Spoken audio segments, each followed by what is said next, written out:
Alright, guys, girls, ghouls, and ghosts, we have a fantastic session planned for you today.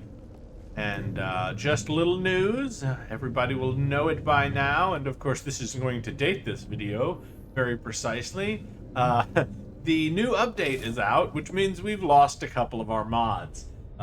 They may get updated at some point, but we only lost a couple. I had to do several minutes of installing mods one at a time, starting the game, checking to see if they work, etc., etc. But as you can see, most of the important ones do work. We lost the one that allows us to make things smaller at our base, and one that helped reduce mission timers for a couple of the more irritating missions that we had that had time gates on them.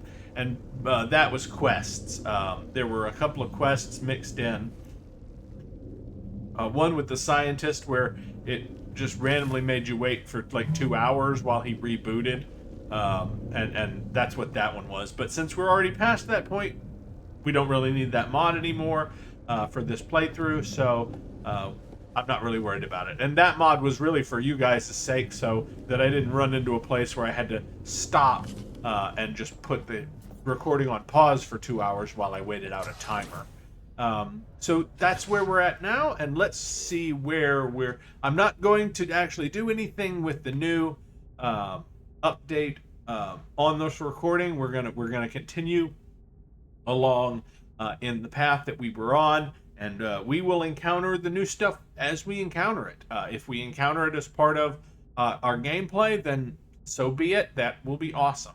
But more than likely we won't, because it's probably beyond some quest access that you need to have already done a bunch of other stuff. Like, we don't even have access to purple systems yet.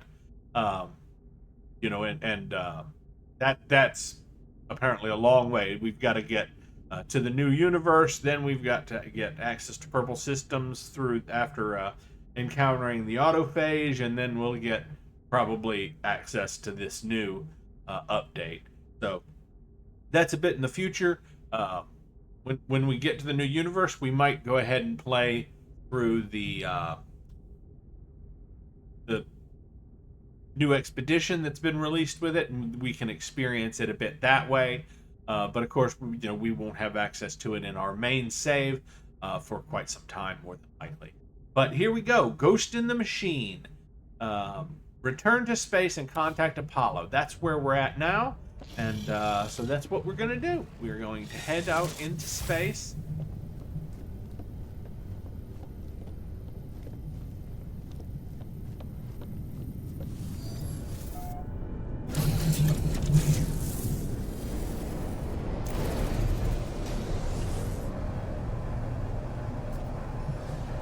And there he is. You are not alone.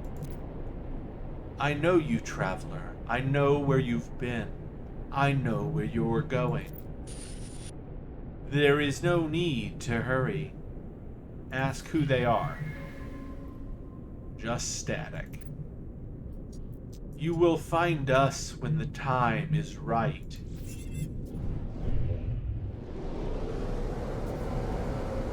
Right, and then we wait a couple of seconds, and there's the next call.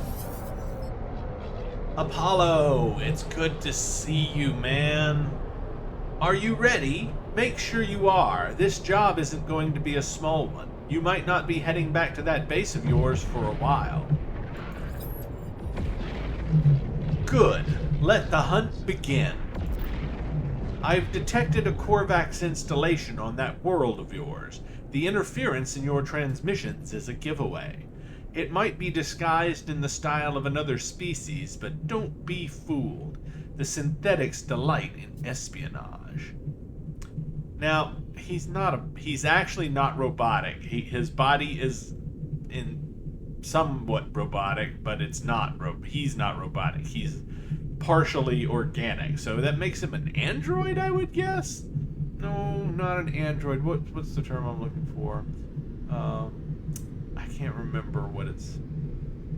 bionic, I guess. Yeah, he's biological and mechanical combined. So we're going to just cough. We're not going to say he's robotic. We know, well, I know better anyway. And the same response happens to whichever thing you choose, but I like to respond properly. I'm not robotic. I was born just like you were, but this is no world for flesh. My brain, what organs I have left, everything was transferred to this shell. This is who I am. And I'm not sure we were born, honestly. I mean, as far as I remember, we just popped into existence on a planet with no memory of where we came from or where we're going. So, yeah. I'm not sure how, that would even work out. Ask how this happened. I took my revenge when the time came. That's all you need to know. So, start from the hypothesis that the Sentinels use these portals to get around. How do they activate it? We need to observe. We need to summon them. And what better way than to attack a secret Korvax factory? They're both robotic life forms. Too much in common. Too much coincidence. Enter the factory and hack the terminal within. If we gain data about these Sentinels, good. If not, we'll have summoned enough of them to trace any energy spikes on that world of yours. The portals will be ours in no time. Download facility location. Apollo nods at me. For the first time, I sense respect in their gesture. The approximate coordinates for the hidden facility are logged to my starship's navigation computer. Right. Which direction? Oh, it's very close. Alright, off we go. We shall go and infiltrate this suspected Korvax facility. If anyone gets in our way, we will reduce them to piles of scrap. Assuming they're Korvax. No, I'm kidding. We can't kill anybody that's Korvax. Or any of the other intelligent races. The only ones we can kill are Sentinels and animals. We're not allowed to rob, murder, do mayhem, none of that stuff. Well, I mean, technically, we do kill them. We kill them in their ships, I suppose. Like, I mean, we just don't get to kill them, outright. Yeah, okay, so we are occasionally getting a tiny little hitch when we're, like, changing into a new, like, environment, like when we're entering a planet. I am noticing that, and we weren't getting like that one. We just got it's just a little bit of a, so there is a slight performance degradation with the undervolting, but I'm not going to complain about it too much because I know it's not clear. In fact, I don't want to land. I want to find the site that we're looking for. It's probably going to be a transmission tower or an observatory or something like that. It's really hard to find something, though, when there's so much smoke and dust in the air that you can't even see the ground. Okay, so that's a little helpful. I'm just trying to go slow. It's either try to look for it up in the sky this way or land and run through the storm trying to find it. And with this, hold on, I think we found it. Yeah. This is gonna be it. Just gotta. That's fine. It's landing wherever we're landing. Is wherever. Pardon me. Yep, that's it.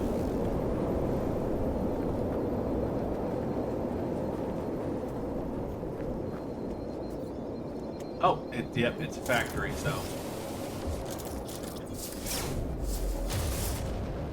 Pop the door off the hinges with a couple of blasts. Make sure to extract the nanites. Wait out the Sentinels.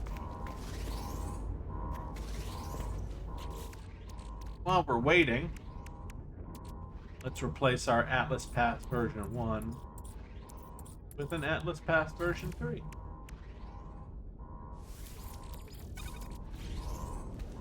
And I can actually show you what is beyond the secret door. It's exactly what I said. Remembrance required. See that, and you don't get that until you finish the first portion. So we can't access any of those until after we're already done with the main quest line. And when you finish the main quest line, of course, you move to a new universe. That doesn't mean you can't come back to this one and come to the different places and use the remembrance here. It just means that we can't do it any of these buildings beyond the Atlas Pass doors until we have that remembrance. And of course, like I said, we don't get that until we finish everything. So we need to repair this one. Static. The terminal houses an upgrade module for my exosuit. However, I find few clues for Apollo. It seems the Korvax within left this world many days ago, apparently recalled on a priority transmission to their species flotilla. Something has them worried. Probe factory log. This place seems to have been more than just a factory. It was a home to the Korvax who lived within its walls. It appears that they were experimenting with autonomy from their collective. Examine video feeds. One of the internal sensors has recorded movement within the facility. It shows me footage of the vents at my feet. There is something in here with me. Shine a light upon it. I shine a light upon it. It is a small, hairy creature, shaking and afraid. It cries out. The animal appears to have lived here for quite some time. There is a nest in the corner, vestiges of food upon a small dish, even a few clumsy toys and trinkets. The animal seems to have been a companion to the Korvax. My scanner tells me that the creature is gravely ill. It will die no matter what intervention occurs. Now, this one's always a touchy one and everything. Some people would feed it. That's great. It relieves its suffering temporarily, and everything. It won't at least be hungry, but we don't actually know what's wrong with it other than that it's ill and it's going to pass away no matter what we do.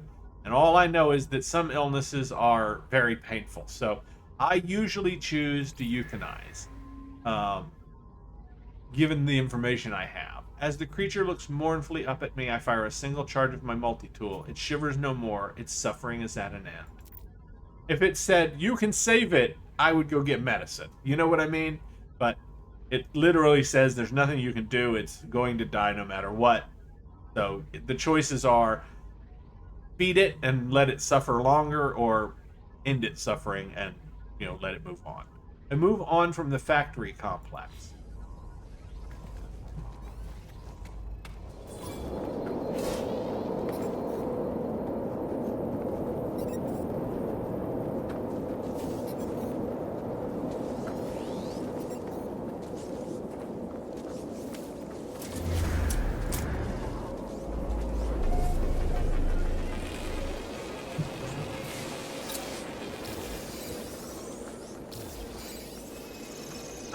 Well, I guess the easiest thing to do is just going to be to I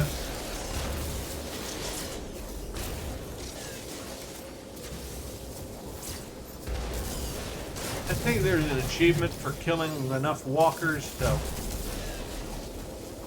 where are you, laser dog? Come here. Oh no, you're not going to get away. You're definitely going to die. Second laser dog? No, same one. That is one tough little beastie right there. And big.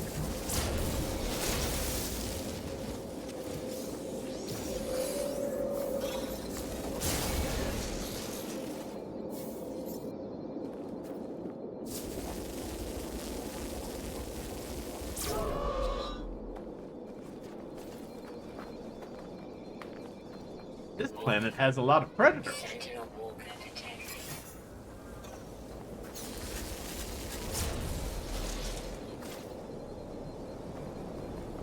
I think that one was stuck inside the building.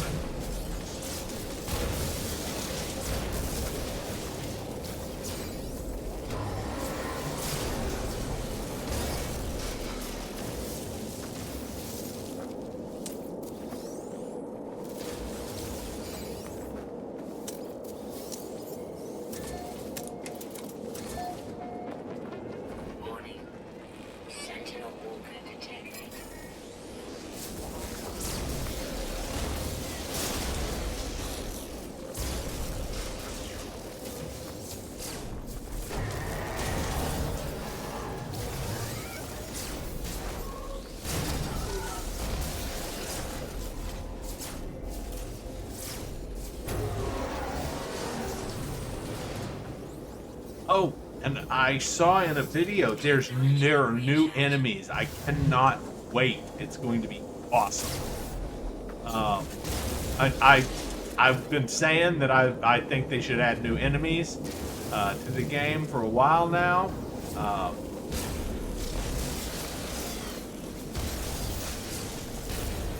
Yeah, and I think it's going to be great.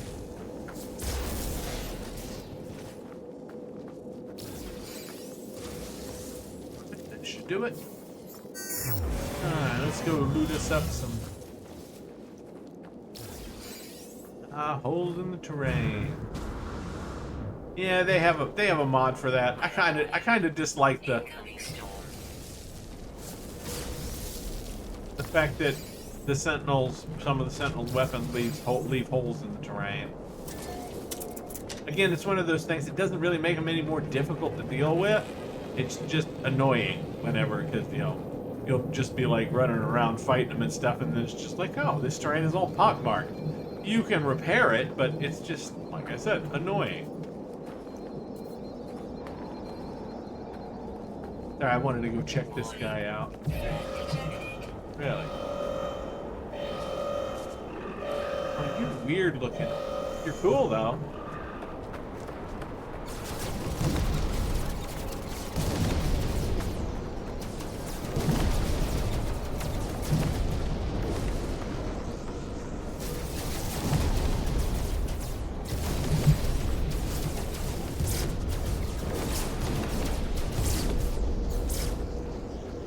Yes, I'm trying to shoot them with my gun. If I actually hit him, it would probably kill him. I don't know though. I don't know if you can actually hit him with a.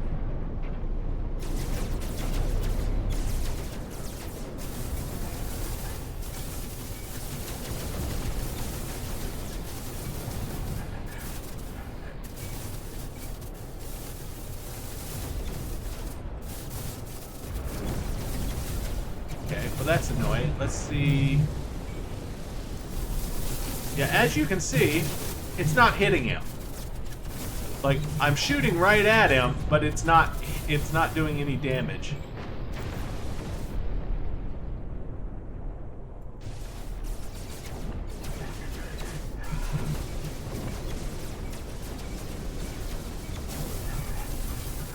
Okay, that time, it's just that whatever ship he was in, the shape of it probably was making it so that the Infernite module was missing the hitbox. Like it was just going like underneath wherever his hitbox was. That's why we have more than one type of weapon though, so.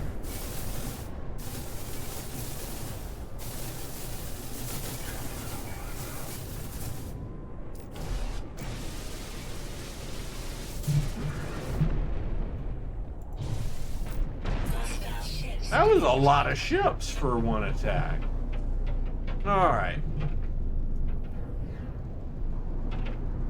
Yeah. I'm gonna say return to a space. Extreme night temperature detected. Alright. Apollo. Good work. Your attack on that factory paid off. Did you get any useful data? Say no. No matter, we have what we need. I recorded countless signal flares when the Sentinels started to appear. Energy streams sparked beneath the planet's surface, moving from monolith to monolith. We must be on the right track. Examine these structures. They are all linked. I know it. I'll attune your scanner to the Sentinel energy signals. We shall soon have our prey. Good luck. I'll speak to you on the other side.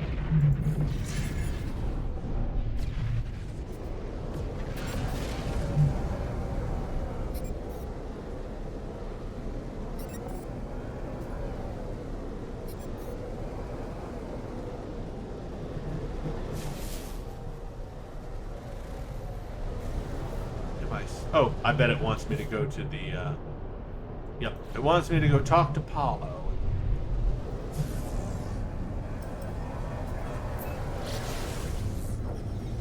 Polo. Paulo. Why did I say Paulo? It's Polo. Nada and Polo.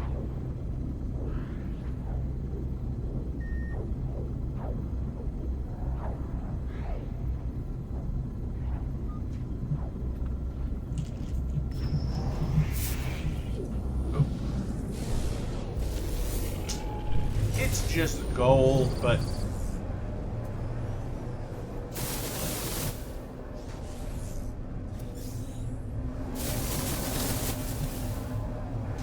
Hostile ships approaching.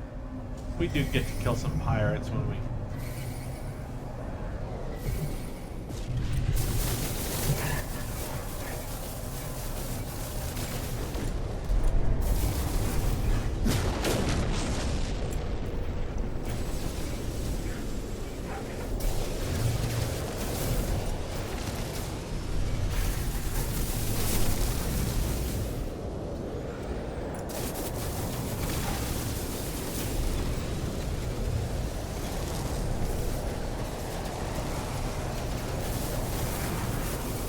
That is one tough little ship. Look at all the damage I'm doing to it. Ooh, man. That sucker just didn't want to die. Defeated.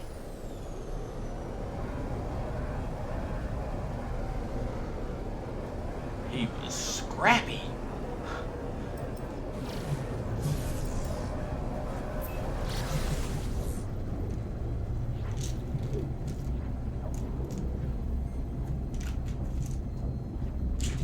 The thing is, I feel like that was worth it. That was a good combat right there. Like if all space combat was like that one, it would be. I think it would be better. Just just give them twice as many hit points as they have now.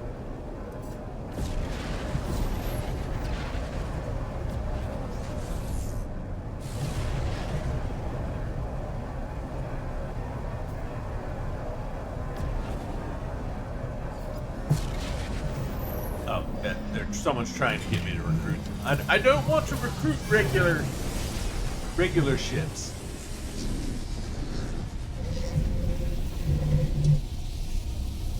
Okay, Brigadier Ton. Why? Oh, we must be.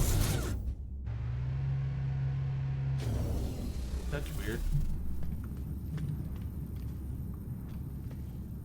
What the hell is that? Why has it got Brigadier Ton on our ship? That's so bizarre. What does that even mean? Yeah. I don't know, guys. I don't know what that is supposed to be. Is it another ship that's kind of in the same space as us? I don't know. I am going to go and check this out real quick. Of course, I always check this. Oh, wiring loom, walker brain. I'm looking for S-class cores. Here's the new expedition here. Expedition 18 Relics. It's going to run for 6 weeks. Start an expedition to go on a journey alongside the whole community. We know that. Phase rewards. Sign up for Expedition 18 Relics. Found ancient treasures and recreate lost beasts of the past. And of course, we can probably find out, well, no, we're not probably, we can almost certainly find out what the rewards will be by going to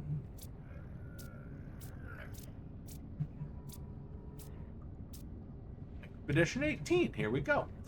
Living Stone. Oh, that looks cool. Ooh. Excavator, relic banner. Ooh, that looks cool too. That's the new multi-tool. Oh, that's awesome, guys. Oh, I think we're gonna like that. The hard pack. Fossilized egg. Ooh, that's gonna be a pet we can get? That's gonna... Okay, I'm very excited about Expedition 18 now. Like, this one's okay, but seriously, this one looks freaking awesome.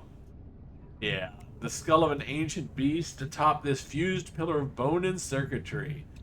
Okay, I'm super excited about this.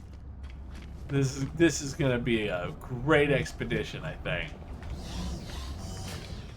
And I kind of always liked archaeology when they put it in a game, you know, especially since you can now build the skeletons as part of your base and everything when you do archaeology and stuff. That's gonna be super sweet.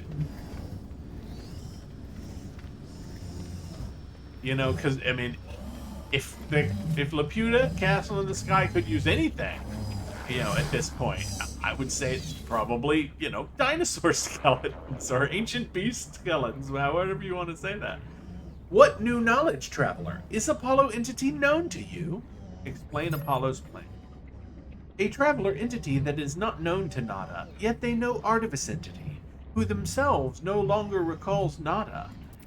You bring news that alarms Nada. What else does our home fail to see? Nada looks troubled. They retreat into themselves. How does a mask that just has lights look troubled? Does it just print the word "I'm troubled" across the front of the mask? I mean, that would make sense. Nada ask what to do. Polo friend has kept us safe. Nada's carapace has been Nada's, and Nada's only for many years. Outside the cycle of data, we help others escape, those who might process our reality. Nada has peace here. Those who hunt us cannot see us. Nada does not want it to end. But better to understand, to know what comes for us. Do not stop on our account. I wasn't planning to. Nada is alarmed by Apollo friend. I am not. It is exciting to see where our model fails. If we are wrong, then there are more friends than we realized. More friends and more stars. Ask our sentinels. Novel Apollo allies himself with the Viking, enjoys to hunt the sentinels. Good, but it will not work. They will always come. It is beyond us to change. Everywhere our home has been, the hunters will follow.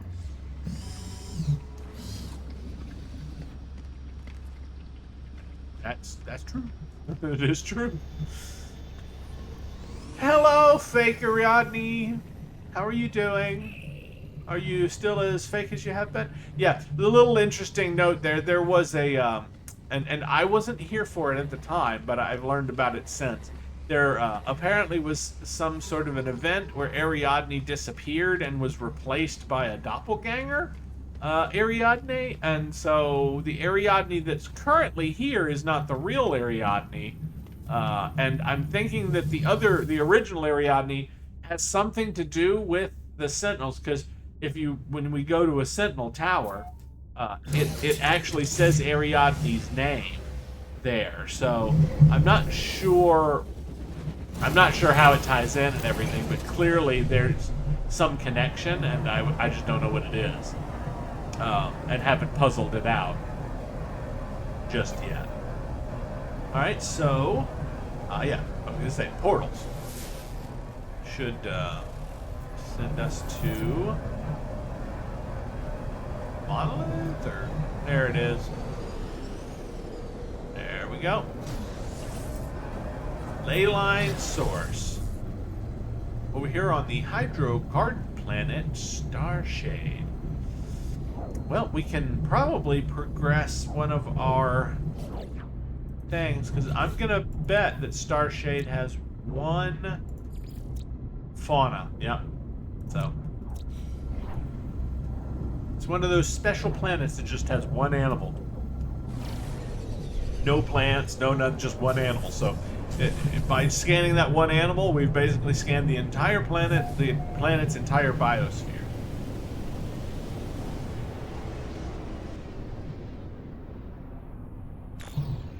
I'm pretty sure that little blue glowy thing is what we're looking for.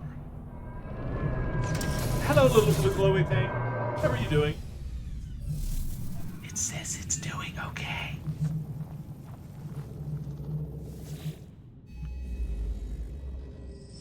The Bull-Soul's restless sleep. Traveler detected. Something repairs something. I don't know what to expect as I approach the structure. An army of sentinels, perhaps? Some gateway through which I'll find Artemis? But in the shifting structure of this monolith, I can feel something else. A story. A vision. It is already burning itself into my eyes. Activate. The Traveler. Arrival. The Traveler awoke beneath the shadow of a red star.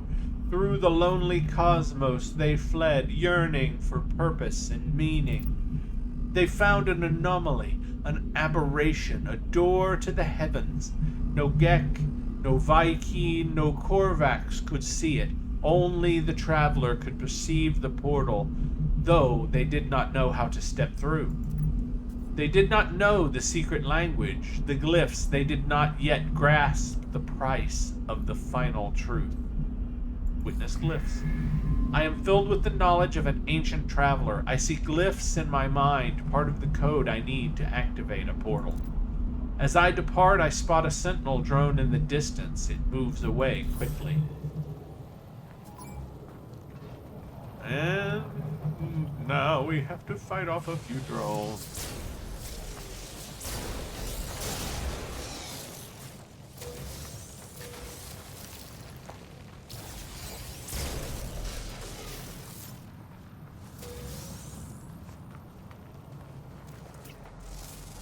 Warning. Sentinel combat unit deployed.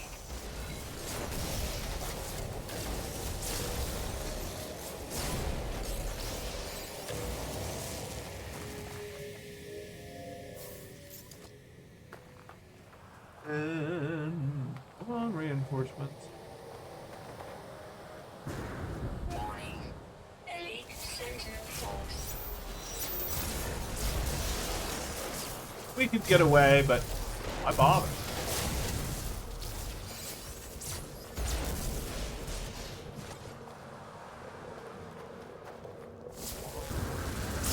Aha, laser dog! I kicked your ass.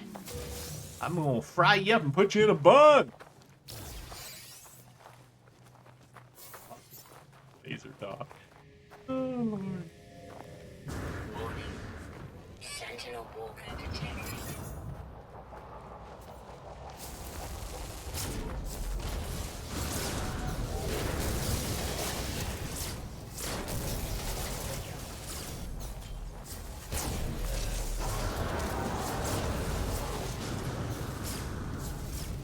Stop missing.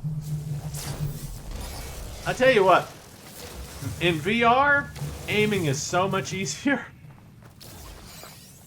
I know, you would think that it would actually be harder, but man, it's not. The aiming is super good in VR for all of this. Walker detected.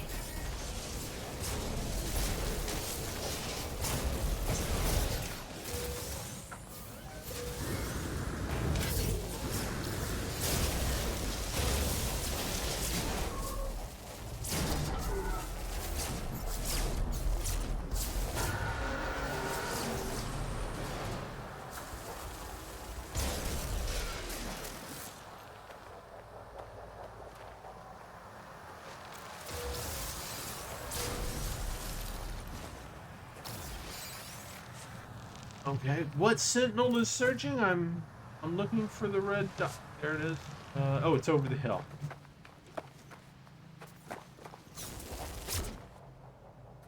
That was an awful long way away. Why was he so far away?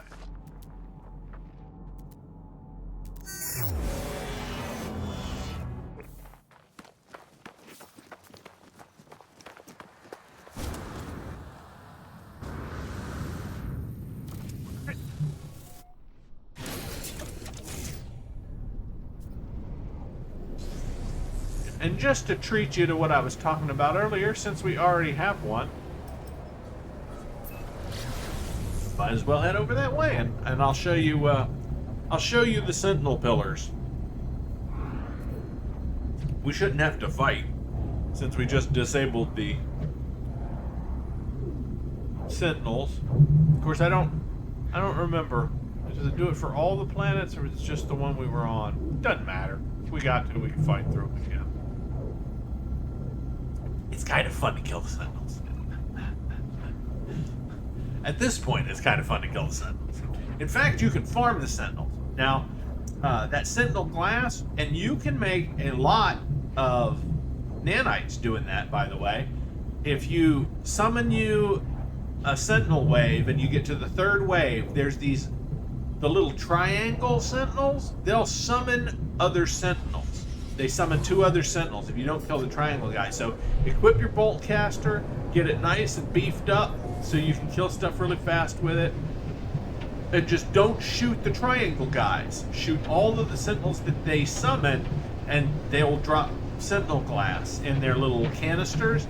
And you can literally just sit there and do that for hours. As long as you don't kill the triangle dude, he'll keep summoning more sentinels for you to kill, and each one will drop a canister. And oh, look, see, it automatically kills the guys when we arrive. Their little canisters are on the ground to be looted.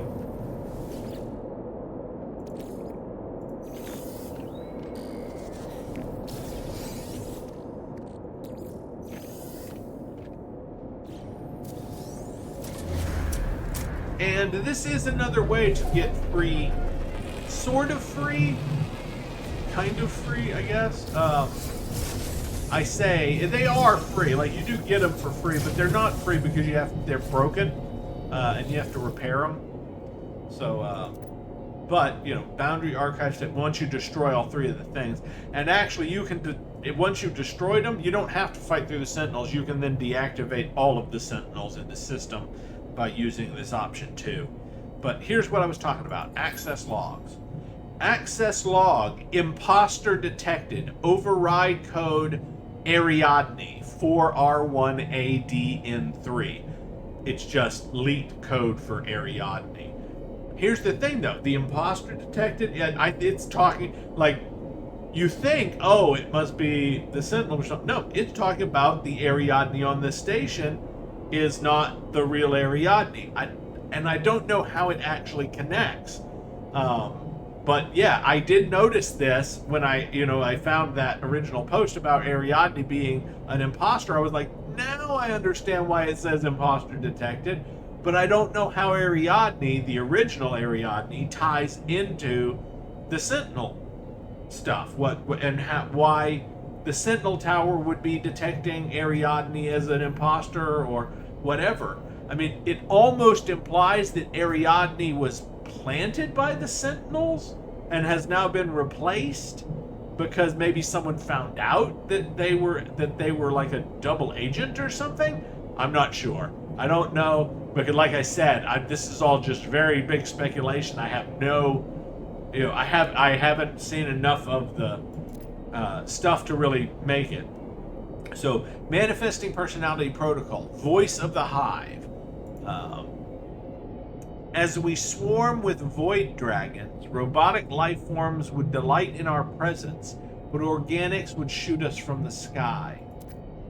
But we had no fear of death. We knew we had never been alive. And that's literally like the hive mind of the Sentinels that we're getting information from there. So yeah, it's very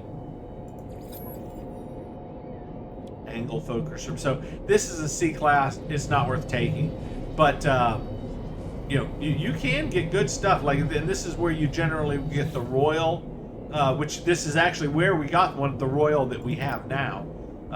And you may have actually seen that. You didn't see me get it because I lost that recording, but I did. I have kept it, and it's not an S class; it's an A class. But we can always upgrade it, and I did put there. Same. Geometric Chrono Puncher, that's the official name, and it came with the Blaze Javelin and the Scatter Blaster pre-installed on it, and so I just got the upgrades for it, and then of course installed scanner upgrades because it's supposed to be super awesome for scanning. It's got like 100 and plus 150% or something like that to scanning. So if we need something specifically for scanning, there we go. We have it. Not that I really ever wondered all that much necessarily about the scanning. There we go. But as you can see, it's almost 3 times more potent in terms of scanning range and everything. So yeah, it definitely lives up to the hype for what it's supposed to be, impressive at.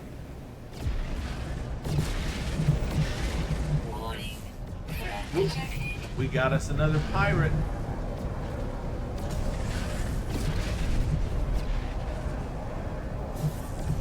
Ooh, a 365,000 one. He's probably worth 5 points of reputation. Oh no, he's in that ship. We may have trouble hitting him.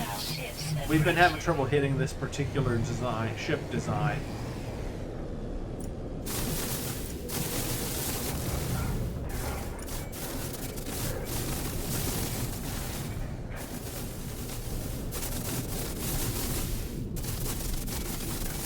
And we still are. There we go. Got him. We got him. We got him. Nope, come here.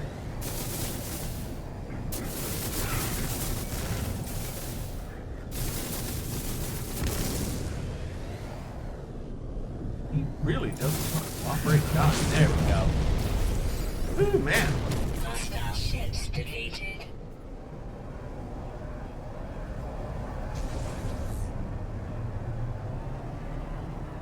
Right, follow the energy trace to the next artifact. Yeah, and that should probably take us to a ruin. There it is. It was right in front of us. Rely on me to completely miss a marker that's literally right in front of my face. And we're not even going towards it, we're going to the anomaly, but they are kind of in the same direction, to be quite frank.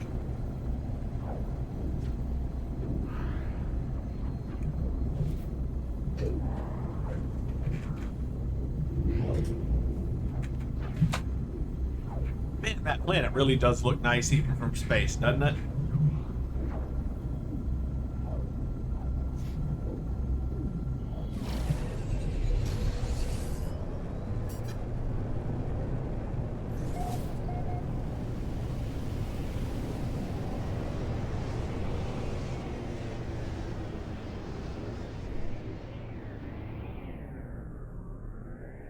Yeah, I could probably stop it from doing that little hitching effect by turning down my graphics from ultra to one level lower. On the particle density would fix it, because it seems to be doing it when you go into like high particle stuff like clouds, dust storms, things like that. But really, I don't think it's really hurting anything significantly. So I probably won't unless it really gets on my nerves at some point. Because it just does it for like a second and a half, maybe. It just just pauses real, lightly there, just when entering it at first. Breach warning, anomaly. Oligarch Migega I don't know. As I approach the structure, I feel that same burning sensation in my eyes. There is nothing to read, and yet I am more aware of these words than anything I have ever known. The Traveler. Sin. The Traveler found a way. They always did.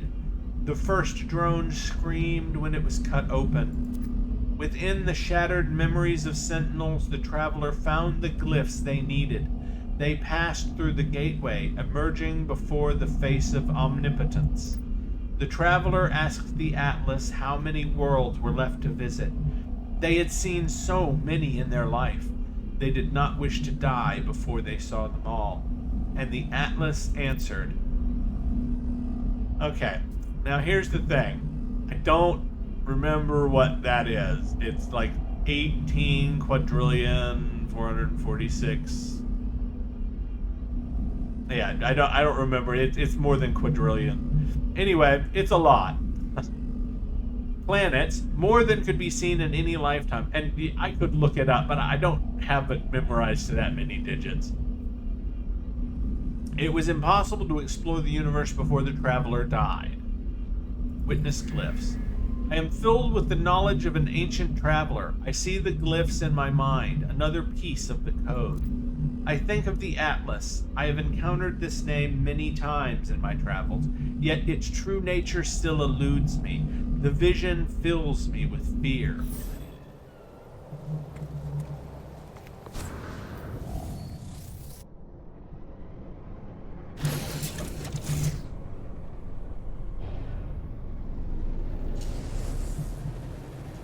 Alright, up into space. perform a scan.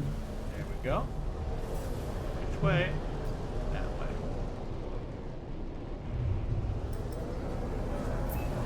And this should be the portal itself, I believe. Or maybe not. It could be another monolith. Nope, that's right, because it's a ley line source. This will be another monolith because it's just the glyphs. Then it'll be the...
Initiated.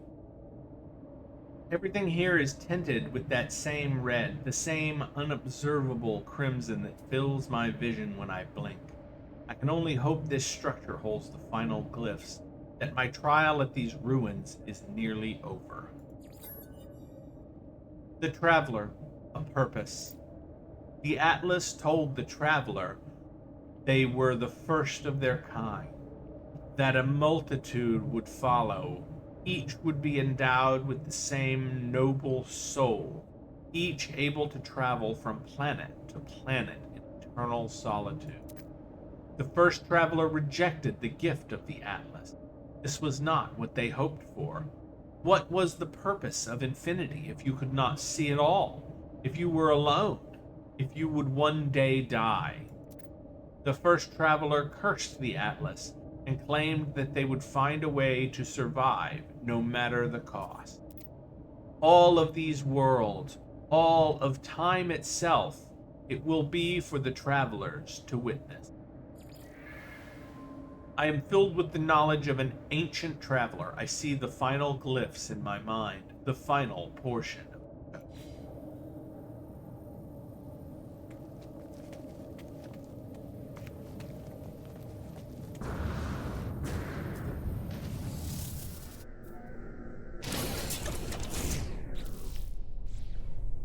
Real quick.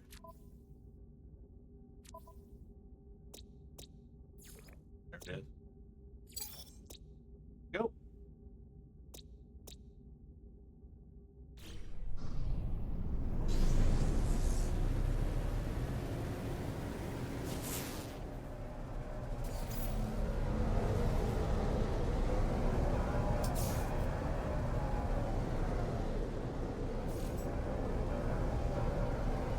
And there it is. I told you.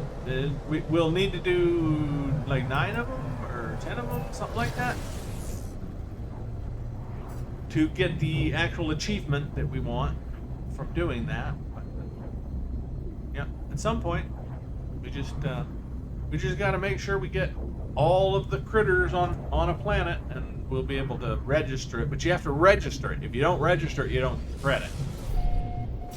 Which is why I never did get that one before, because I would get all the animals on a planet and I thought it was automatically registering them, and it doesn't. You have to especially go to that screen and hit the registration thing there, or it doesn't do it and you don't get credit.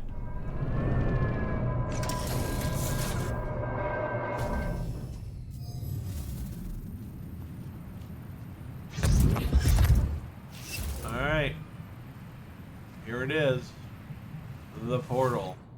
Our first portal. Traveler anomaly confirmed. Breach, breach, breach. I approach the portal. I think of every passing thought and idle wish that led me to this moment. Within this gateway, I might find Artemis. I might find the source of the Sentinels. I might find a whole new universe. But it is more than this. This is not fate. I am making a choice. A leap of faith that somewhere out there in the dark, I will find who I am meant to be. I step forward, not knowing what I will find on the other side, but I feel it deep in my heart, the call towards a deeper truth. This will be the start of everything.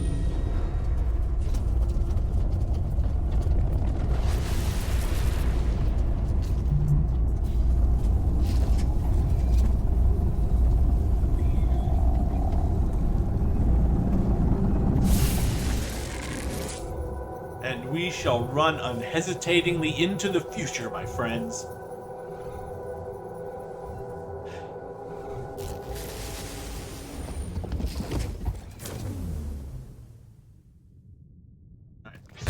Let's explore this planet really fast. It looks very much like the other planet we were on.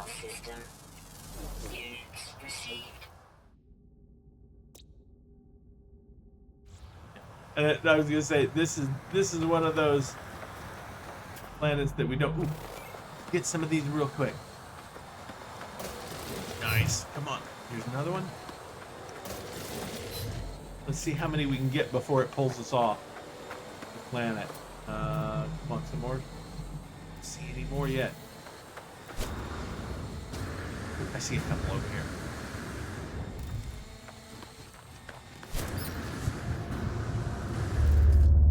Oh, that's not one. Damn, I thought it was. We're gonna get pulled away. We only got two. Well, at least we did get two.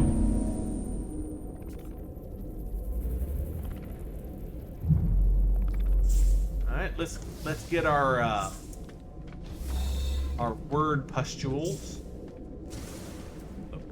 Pustules, because they're like little pustules filled with words. These are how you learn the Atlas language. You can learn it in other ways. In fact, we have some words from it already. That's why those words that appeared in orange or red, I'm not sure what you saw it as. To me, it looked orange. But those words, I believe, was the Atlas language, the ones we encountered at the monolith. And I didn't pick them up from an Atlas station. I actually got those from, well, most of them. I think I did pick up a couple from an Atlas station, but mostly I got them from encountering Atlas things in warp. You can warp, and sometimes like an Atlas representative thing will pop up, and it's floating through space, and it'll teach you a word when you encounter it. But the Atlas language also has about 1,000 words, so it takes quite some time to understand everything that any of the languages have to say to you. And believe me, no matter how hard you try, you're gonna have a hard time learning all of the words before you get finished with the main storyline quest. I mean, you can do it, but you basically have to visit a ton of Atlas stations to get there. The text blinks before me. It awaits input. Say hello. Hello, world. Okay. Just as a reference, if you don't know, and most of you probably do, but some of you may not, hello, world is the first thing that was programmed for a computer to say when turned on. The first computer that was capable of doing so, the programmer had it say hello world. And so this reference is to that. An audio recording plays, echoing out across the vast interface. We were once travelers. We once aspired to more than dirt and dust. The audio clicks. Time passes. Show me a world, Atlas. Show me something no one has ever seen before. The voice ends. The interface grows still and silent. It awaits a command. Perform diagnosis. It has been 1,946,218,921,221 years since last diagnostic. 64% of worlds operating within expected parameters. 2,611,384 actionable observations awaiting analysis. Subroutine, Sentinel, status, error, null value. Subroutine, glass, status, operational, 4,182 breach attempts. Subroutine, traveler, status, operational, 458 critical error warnings. Exo mind structural integrity compromised. Immediate repairs required. Initialize personality interface. Of course, yes. Traveler. Reality fades. Everything does. My body, my voice, my soul, all of it speaks to me. The Atlas stands before me in all its might. I want to ask about Artemis. I want to find them, but something is happening to me. I need to get out of here. I need to scream. I try to scream, but I have no mouth, no form. Okay. Sorry, I initiated the next stage of the Atlas path before we left, so this is not in that same storyline. This is in a slightly different storyline. Endless Katsan Kazlet Divotol Imtrath, the Lucanarn Lex, the Examen ends.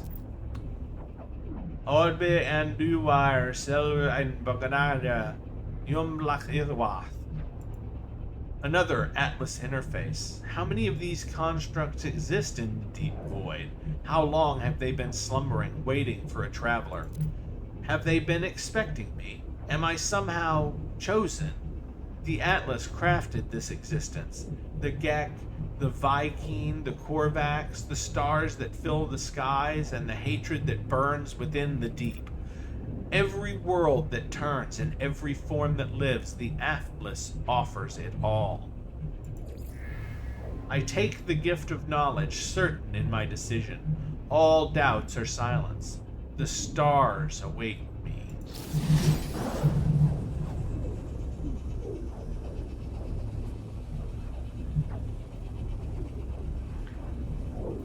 Yeah, I'm not going to pass up 2 free Atlas interfaces.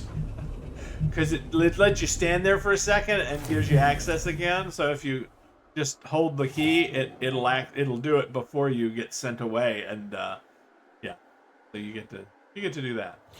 All right, and that's part of the Atlas path thing. Make that and switch it out. I hope you don't mind my noise. Commencing Atlas system suit initialization. Okay.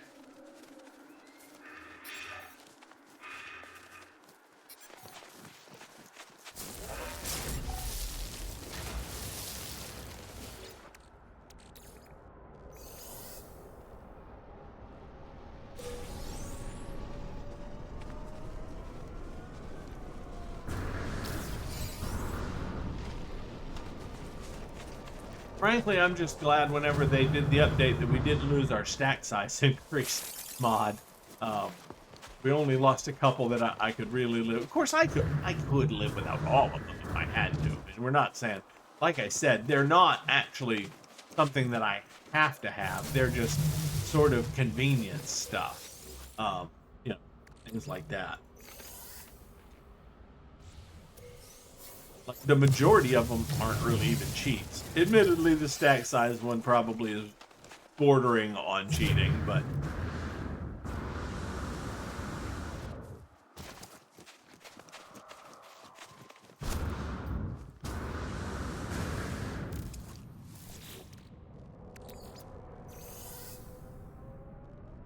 in my opinion, you know, it's more to keep me from smashing my screen in frustration when I have to go do inventory maintenance for the 47th time during one recording.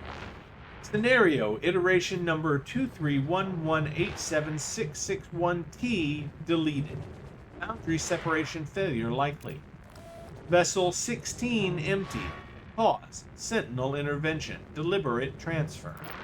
Analysis. Fresh iteration generated. Anomaly containment prepared.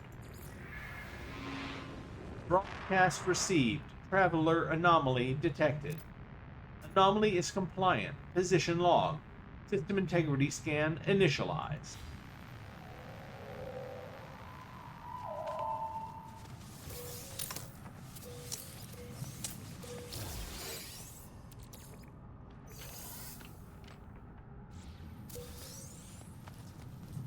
Oh, and by the way, we just died.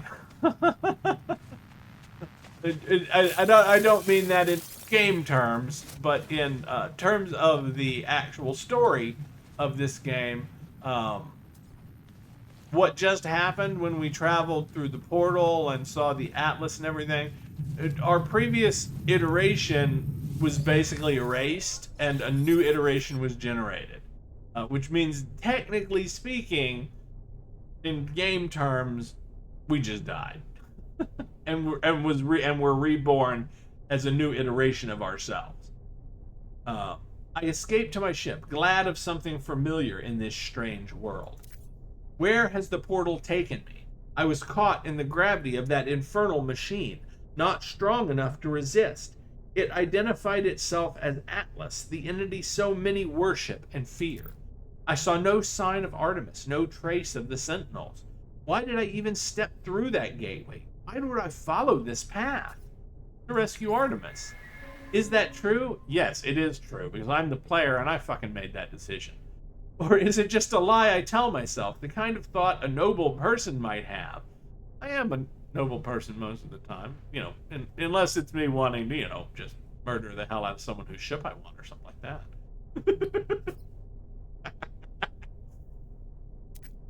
Artemis was in need of assistance, but did I really risk my life just for them? There is something more, something other yearning. As I stare at the console, an opportunity presents itself once more.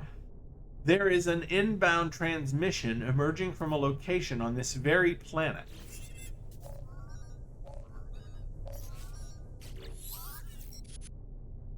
You are not, static, alone. The signal appears to be coming from this very system, using the same words that led me to Artemis so long ago. Could it be them? Did Artemis meet the Atlas as I have? No, sadly. That is just basically information telling us for later our own later information who's been manipulating us this entire time. You'll see. You'll see what I'm talking about. Don't be like, who? Someone's been manipulating us? Hell yes, they have.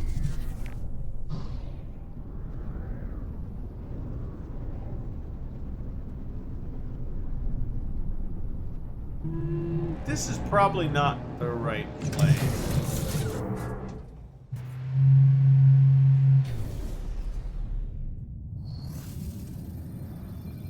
Now, what is that? Oh! Did they add a quest marker?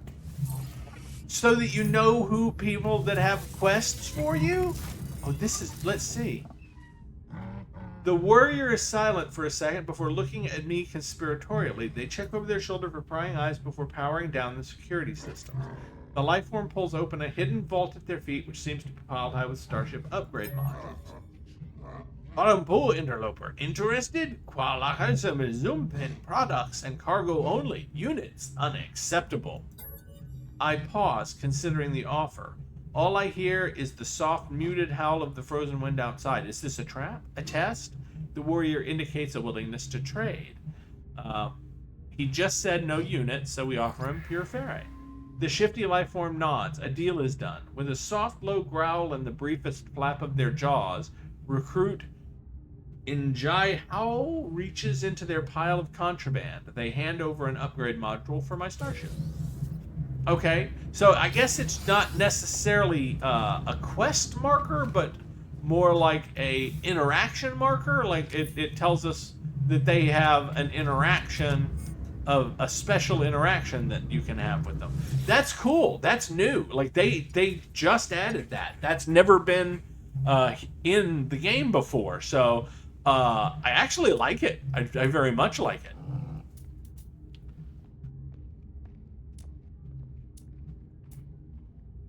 Just checking if I want to buy. I think I'm going to buy some of these. Just because I don't want to have to make them, and I need them for stuff. I need them for stuff. I need them for my electro cannon thing. I'm going to remember what it's called. The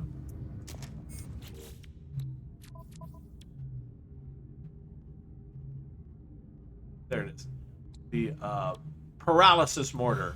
Electro cannon. It's the damn electro cannon, okay? The paralysis mortar. Yeah, you have to use those to refill it. And I know I haven't been using them. I should be. I should be using them more often. When I fight and everything. Yeah, I might go over here and...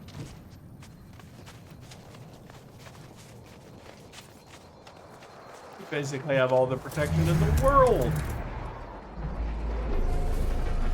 Yeah, and as you can see, even though this is, you know, a pretty hazardous environment, like we could wander around for 15 or 20 minutes, you know, without ever even having to worry about it.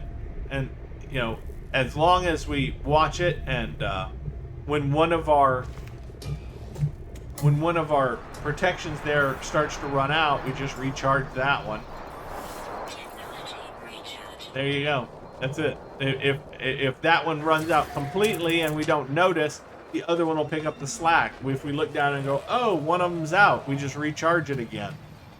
And you're good to go. So as long as you've got two of those, you don't really need a third one. I mean, yeah, the third one, I mean, I guess it might give you a little extra, but if you are losing track to the point where you're not recharging once one is completely used up, then, you know, it's more than likely not gonna... Oh, we're in a whiteout.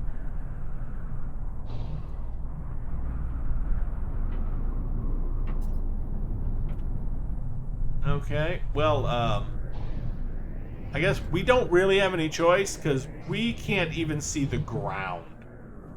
So we're gonna have to... I hate that we have to land, but we're gonna have to land.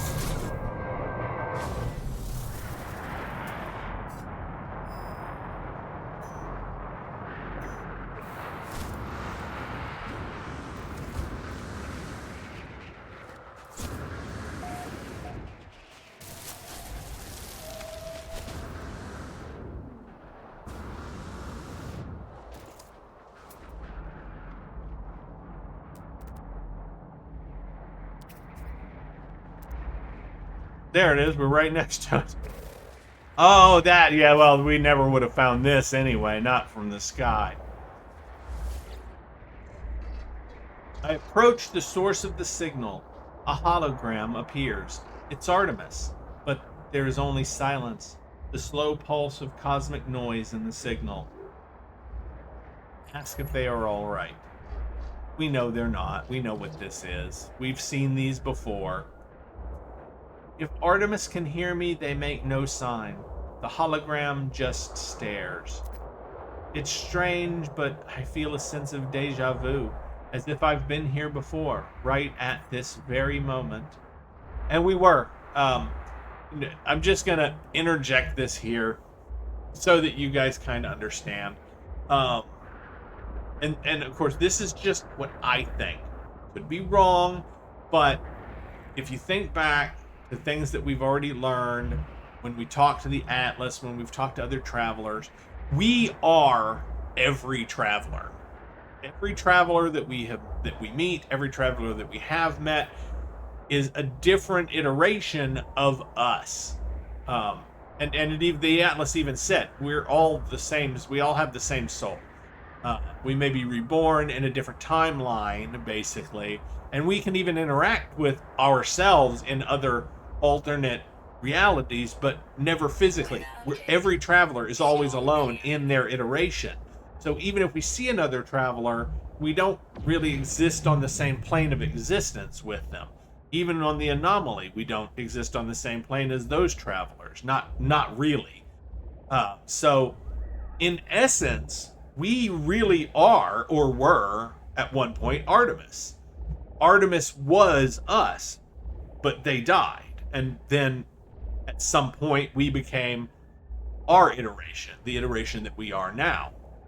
So, every time we meet a traveler, we'll be able to find their grave, basically. At some point. That's why you when you meet any traveler at a station or any other place, you ask for that information and you find their grave and you get a glyph off of it, and everything, because all of those travelers, even though we met them, we interacted with them, they all died before, and they had to have died before because we can't exist in our current iteration if they still exist. But we can still meet them because time is wibbly wobbly. I'm sorry. Now I'm using now I'm using references to Doctor Who, but that is how it is, how it works and everything. We can meet other iterations of ourselves who exist in other time phases and stuff. They're both dead and alive at the same time, and everything for us. But so that's my theory anyway, and it is just a theory, based on what we know and what has been said and all of that kind of stuff.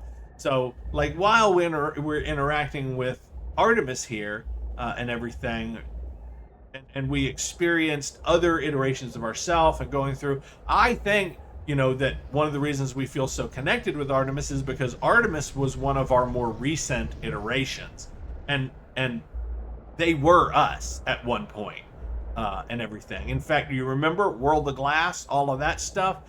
Artemis ended up in the World of Glass. That's how she died. She ended up in the World of Glass, and everything.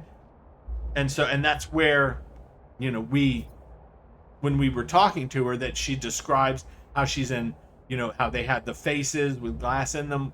We experienced that as well. So, yeah, it's all very complicated, but over time I have developed these certain theories and everything about the different travelers and Artemis and all of this storyline that we have with the Atlas and everything, and it's extremely complicated, and all you really get is clues. Nothing ever verifies anything, but these are my theories and what I choose to believe based on everything that I've learned over time and everything. It's strange, but I feel a sense of deja vu, as if I've been here before, right at this very moment. Ask where they are. As I move closer, the Artemis projection begins to speak, their words punctuated by a strange static. They came, watched closely. Machines, murderers. Against the voice falls silent. The projection looks at me. Something is very wrong. Scan the hologram. I scan the hologram. It bears the exact same signature as every other transmission I have received from Artemis. There is no ulterior source for the signal. Everything they have said appears to have come from right in front of me. As I stand here, Artemis begins to speak. Where are... called them, but still beloved. Anomaly they... static. Nada. Static. Holo. Watching us. Static. Tracking. Static. Mistake. Abandoned. But it wasn't through the portal. Please don't trust. I'm afraid. Aren't. Comfort Artemis. The projection fizzles away to mere static. This echo is all that is left of the entity known as Artemis, a grave of glitched data trapped in a sunless reality. My friend is dead.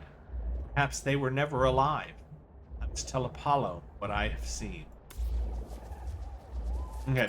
And just if you want to think back, one of the things that supports the whole wibbly wobbly time thing is that when we first talked to Artemis, if you remember, we asked her about Polo and Nada, and she said she didn't know them.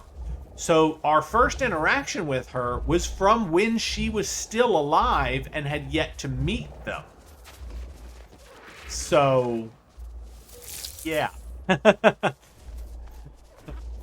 And so even though she's been dead this whole time, when we first talked to her, she was alive. So try to wrap your mind around that and figure out how that's possible.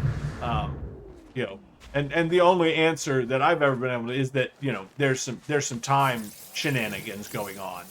Um, we're able to in a way somehow transmit or receive transmissions across a time continuum of some sort, so that we're able to interact with other iterations from other times, uh,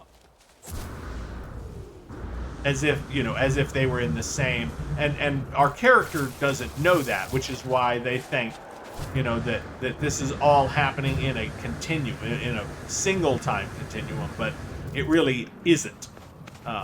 A lot of the interactions that they're having are interactions with people that are not in our timeline, that they've already died, or they don't exist now, but they did at one point, and we're communicating with them literally across a gap of time that is imperceivable to us.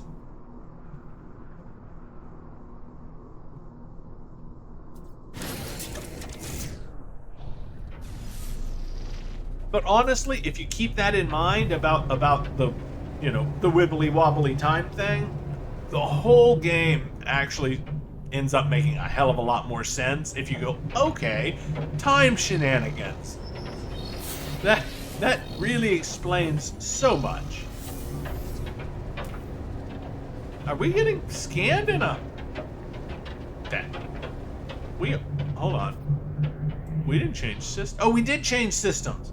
That's right, we went through a portal. We're in a different system.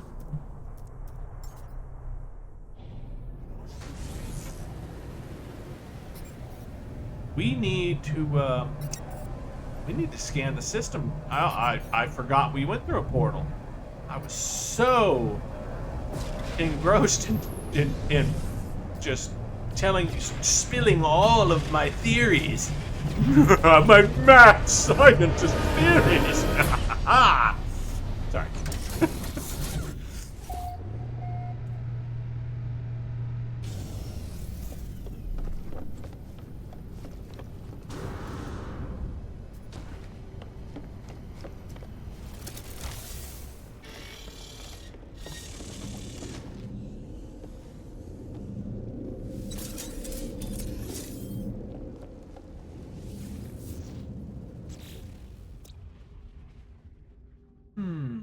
Okay. And it was a normal system. Toxic. Frozen. Ooh, it's dissonant as well. Desert. Scorched. Dead. Another frozen. Okay. Let's...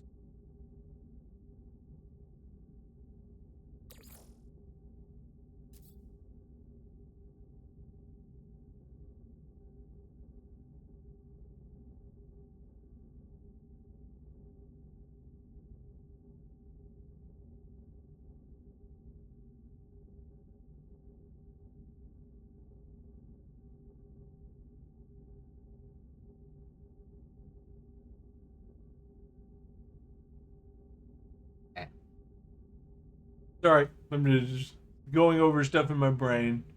Um,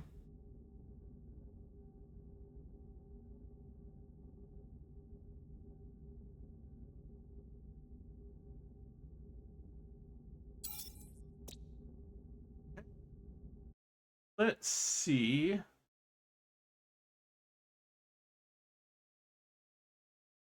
Five planets. I'd like to name the 5 planets and 1 moon in this. After characters from Watership. Yeah.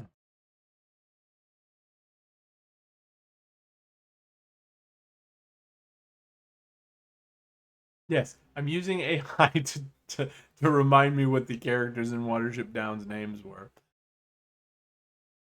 Okay. There we go. So the moon is Woundwort. Okay. Yeah. Yeah. Antagonist then. Yeah. Makes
Hey, they changed the ancient bones. I don't know if you noticed this, but I did.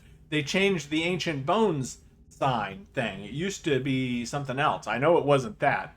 But yeah, so they changed that, the little indicator for ancient bones. I guess that makes sense. I mean, it's now probably got sites for the new expansion stuff. When you find ancient bones, you probably dig them up differently and stuff. So that's cool. Okay, Tipkin.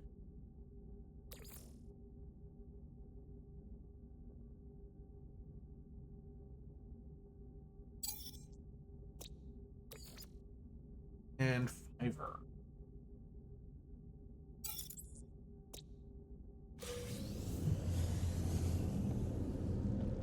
We're probably going to go on a book-themed adventure here on naming. I will probably pick books and then give the systems and planets that we encounter names from different books that I have read and liked.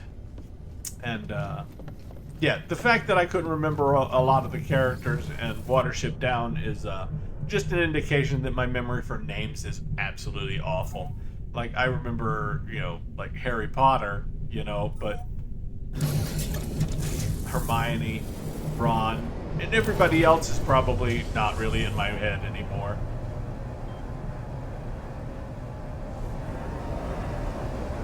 It's not Slate. It's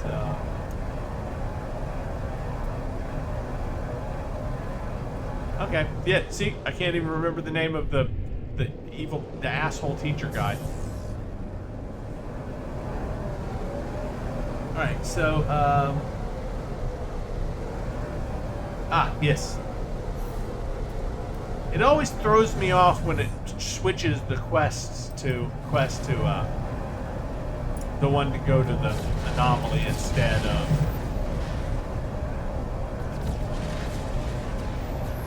Come on! Sometimes it just seems to never want to let you get far enough away.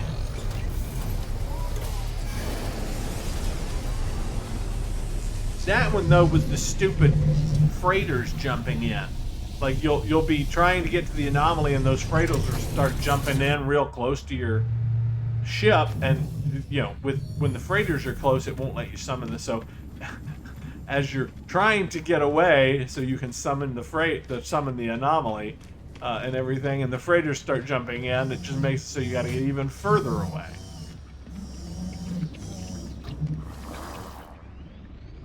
Traveler entity, it has been some time. Polo has missed you. Ask what they mean. I ask Nada what they mean some time. I have surely not been gone that long. I explained that I found a portal, that I stepped through and experienced another world.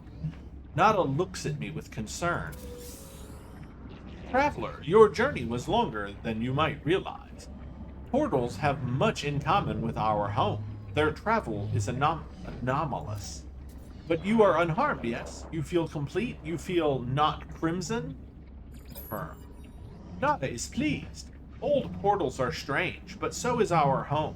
Polo is clever. Atlas false entity cannot see us. Polo uses Atlas falsity against themselves.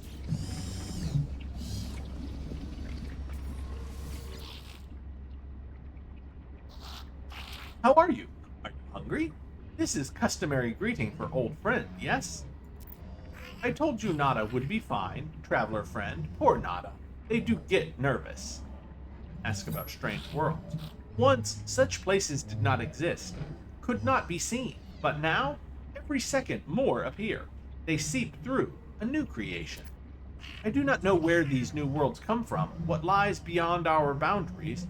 I do not think I will ever know, but they are exciting to see, yes? Yes, they are. We even collected a couple of anomalous, metallic shrooms.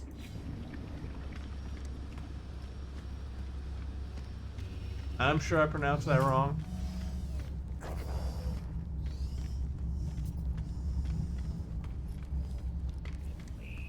Guess what? I don't care. Pronounce it different every time I look at them.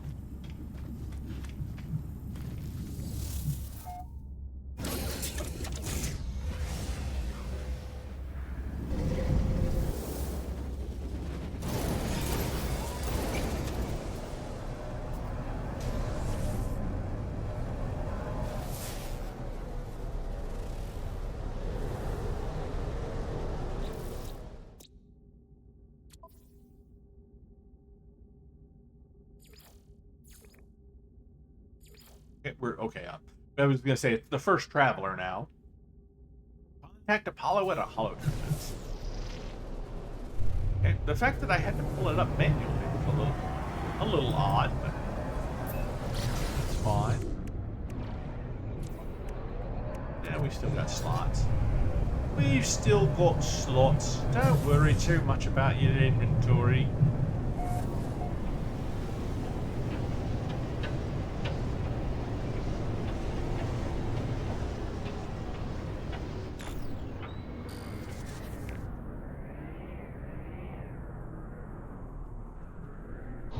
More whiteout.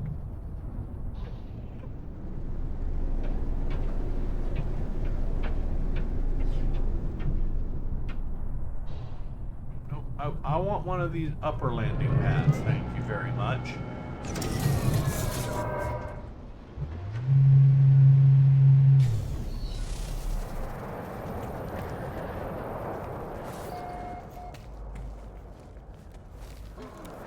Traveler, haha! We got another traveler, everyone.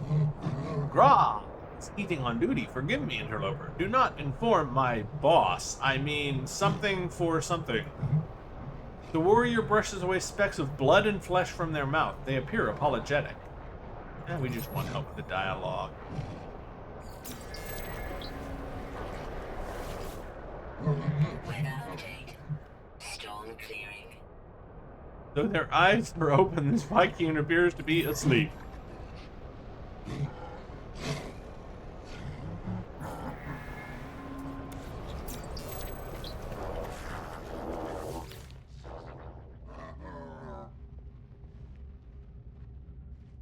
We just learned a word of language from a sleeping guy.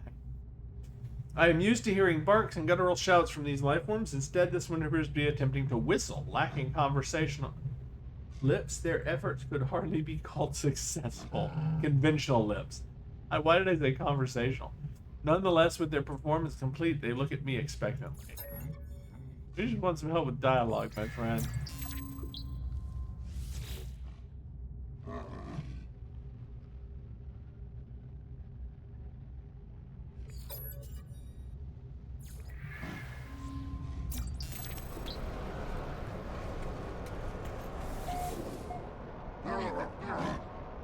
Alert high. Enemies will be something. Interloper something. Acceptable.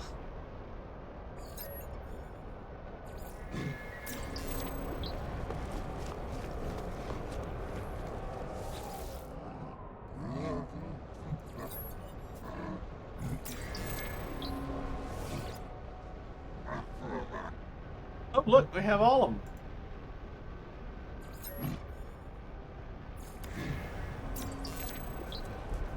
We had all of the words of one whole sentence. I approached the lost traveler. Their skin is translucent, as if they were not truly there. You, I've seen you before, I'd swear it. Do you remember me? You don't, do you? Perhaps you're not even the same as you once were. All of us, we're shifting, bleeding in and out of worlds. The traveler looks at me, imploring, hopeful. Say you don't remember. That's all right. Sometimes we have different names, sometimes different faces. The Atlas, it endlessly reconfigures, distilling everything that has ever been. Here, take this. Perhaps it might help you. You gave it to me long ago. Oh, nice. We're gonna take that one. We're going to take it. We're not going to use it right now, but I do like that design. It's even got a good color on it for that design. So, of course, we'll have to repair it, but it's an A-class. That's not bad. Don't think you should rest for a while. You shouldn't push yourself so hard. Here, perhaps this will help you take your mind off of things. Ask where they came from.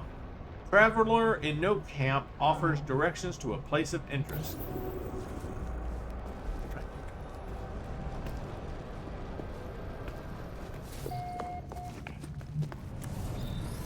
Sorry for the detour here. We'll hit his grave after we visit this here. Here, this is what we're...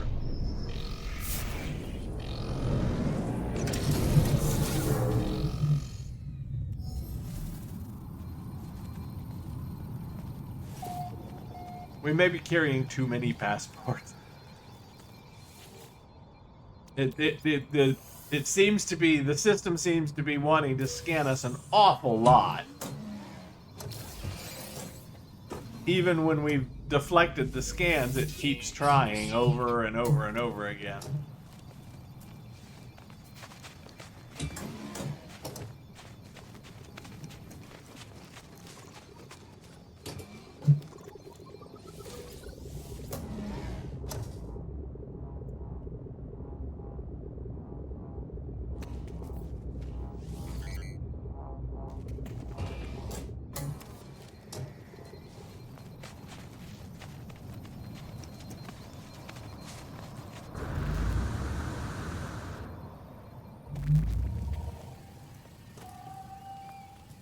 I hate ladders. I hate ladders.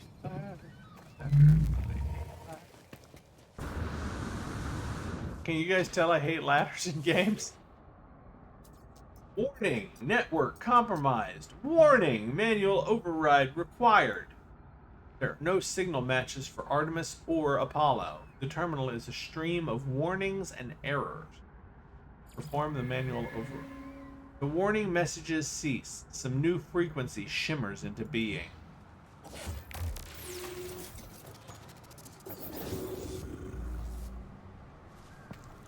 Hello. Now, before we start this conversation, pay attention. You are not alone. Now, was that not the very first thing that we got in our transmission before we got led to Artemis? I want you to think about that for a second. I'm going to tell you why.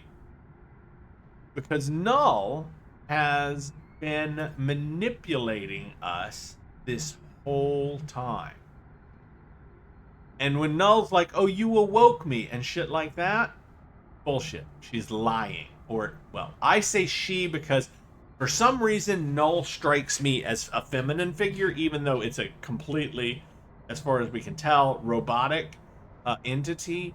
Or there may be some, because it was a traveler once, which means it probably has at least a brain somewhere in that body. But, yeah, but by whatever measure you would measure it, she's more robotic than anything. And I would guess completely sexless, based on, you know, everything that you see. But for some reason, as long as I've been playing this game, even from the very first time I met this character in the game, I was like, that's a female. And that's just the way I feel about the character and everything. And I'm sure there are people out there right now outraged that I'm assuming a completely genderless character's gender. But hey, man, it makes me comfortable to think of characters in those terms. And I'm sorry, but, you know, if it makes you uncomfortable that my brain works a certain way, well, then, you know, get on with your fucking life. Tell me, what's the point in living if we know that life will finish? Suggests that death does not erase life. But it does. All those moments gone. Everything that came before, meaningless. That's just not true. I know you, traveler. I know where you've been. I know where you're going. We've heard all of this before. From some unknown source and everything. We keep hearing it in our other transmissions. So, I mean, yeah. Make your own conclusions and everything, but my conclusion is that Null has been guiding us or manipulating us. She's been making sure that we found Artemis and that we went searching for Artemis and that we found her ship and all of that. All of that has been manipulated. Like, if you think about it, like Apollo, we got the contact information, but we didn't call Apollo. When we got out to space, we just got a transmission, and Apollo was on it, and everything. So, you know, we never chose to make that transmission. We didn't go to a transmission tower and contact Apollo. We just suddenly got a transmission, and it was them. After Artemis who we thought was Artemis, had told us that. And it said that it came, you know, because it was like the last thing said when we were contacted by Artemis, but it wasn't necessarily Artemis who said that. You see what I'm saying? I know you, traveler. I know where you've been. I know where you're going. What if I told you Artemis could be saved? What if I told you that Artemis could live once more after a fashion? What would you do then, I wonder? Say you need to know more. A skeptic? Well, Artemis was already dead. Your journey to save them has failed. What do you have to lose? My morals, my conscience. I mean, you know, all those important things, you know, that people try to hold on to. The blood of Artemis is data, the heart its glitch. I can help you retrieve them both. We require a mind arc, a receptacle for their soul. Can you do that for me? I am reactivating Artemis's frequency. Speak with them when you are ready. The stranger offers me blueprints for something they call the mind arc, a device they claim will allow me to restore Artemis to life. I accept, not knowing who this stranger is or how they possess such knowledge of my adventures. But if there is a chance that I can help Artemis, I will take it.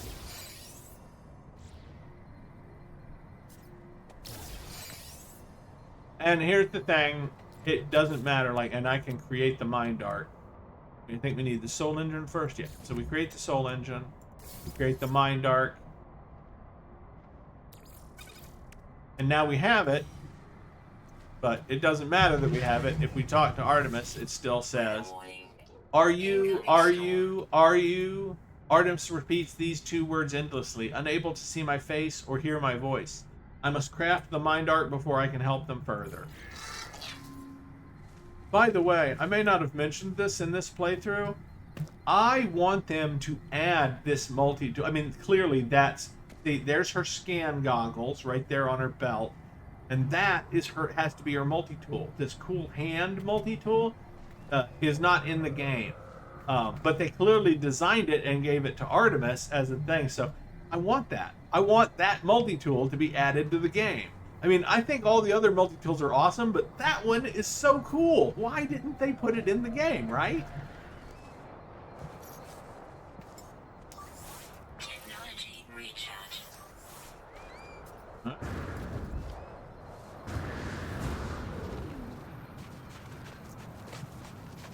So, and it's while it says bring it to Artemis and everything, what it really wants you to do is build the mind arc, and then it's going to send you to a different transmission tower.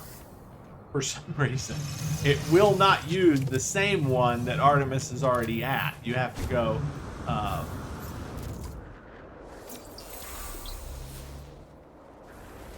And scanning with your regular scanner, as I just was showing, doesn't do a thing. You have to get in your ship, fly up to space, and scan from there, and then it will.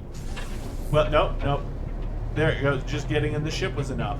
So yeah, see, it marked another hollow terminus once we got in the ship.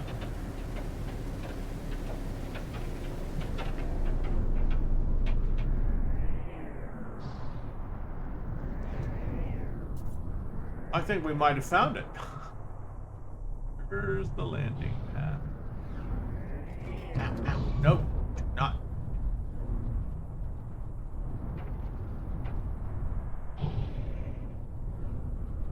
There it is.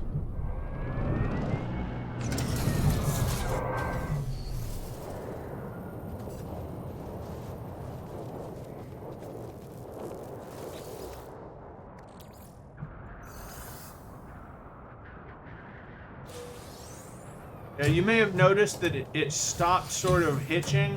My guess is that that's because I was post-processing a previously recorded video in the background, and when it finished, we got that extra GPU back, and so now we're not getting the hitch in our video even when we get. So yeah, I mean, I was yeah, I just pointing this out. I was doing a lot to push the video card in the first place because I use GPU's post-processing when I'm I call it stitching. It's editing, but stitching videos together. Like I'll make a 20-minute video and then have to stop or pause it and go take a break or something like that, and then I'll stitch that, together with the next video in line, and so that when I do that, it has to re-encode the videos, which is actually not bad. I re-encode them at the same rate and everything, and when it does re-encode, it makes them a lot smaller than the raw video is anyway, so it's not necessarily a bad thing.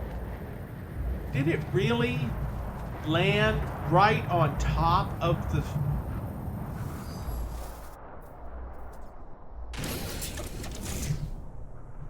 It's not supposed to do that. I can't get it to land normally, and it wants to land right on top of something it's not really supposed to be able to land on. How fantastic.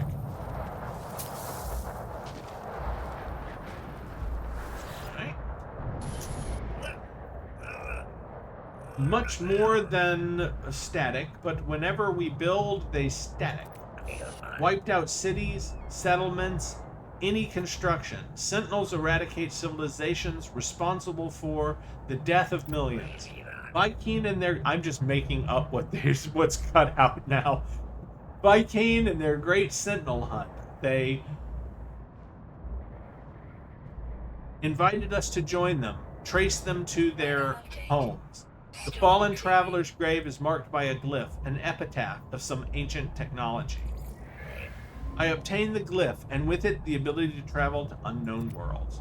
So clearly, this traveler was living in the time of Herc, and his war against the Sentinels, and they attempt to track them down to their homeworld or whatever. And of course, that was impossible because the Sentinels don't have a home world; they have a home dimension, the dimension of glass, obviously.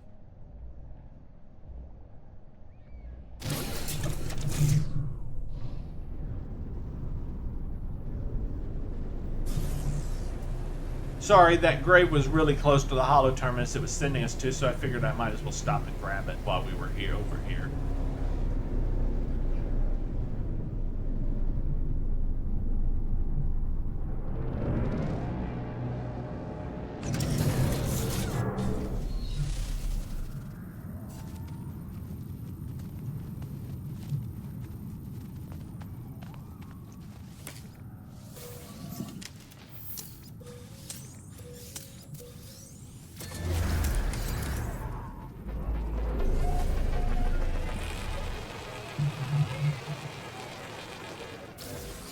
You know, it's a weird thing.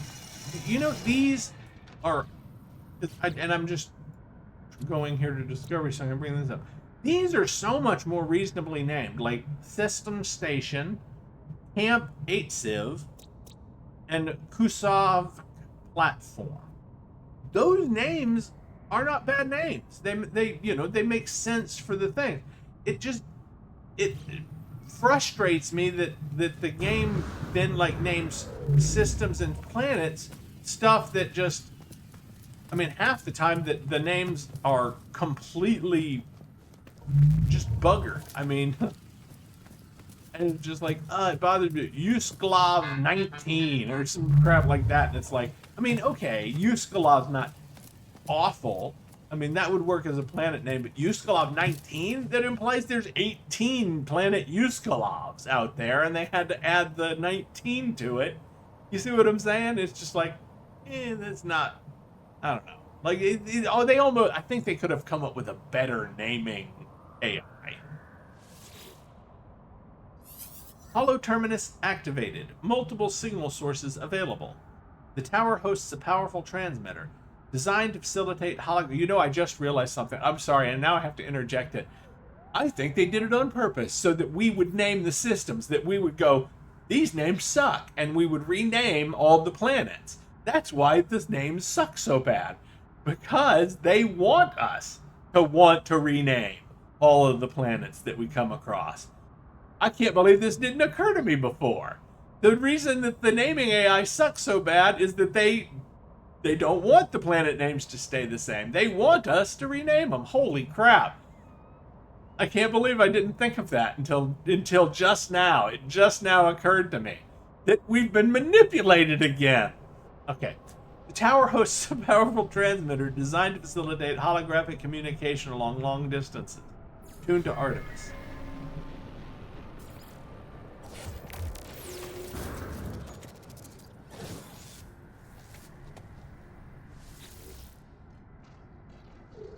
Static. We're going to comfort her first. I attempt to comfort Artemis, telling them that everything will be all right. They turn to me with a wild look of panic, clearly not expecting my voice. Who is that? Who? Identify yourself. I tell Artemis I am their friend, that I could not find them within the portal, but that I have found a way to restore them. I didn't think you would come back. You never gave up, did you, all these years? Ask what Artemis means. I've been here for 20 years waiting for you to find me. You were going to find my star chart, weren't you? Claim they will be safe soon. Who is that? Who's there? Artemis repeats their words again, our conversation all but forgotten. They stare at me, their eyes pained, their mind trapped in an endless loop. They appear to have spent 20 years in this pseudo-death, haunted by loneliness and fear. If the stranger's device works, perhaps I can help Artemis move on. I activate the mind arc. I do not know what I expect. Some show of light and fury, some catharsis where Artemis emerges in the flesh, restored to life before my eyes. But it is not to be. One moment I see their hologram, and the next there is nothing. The stranger who gave me these blueprints beckons me over, their signal still active.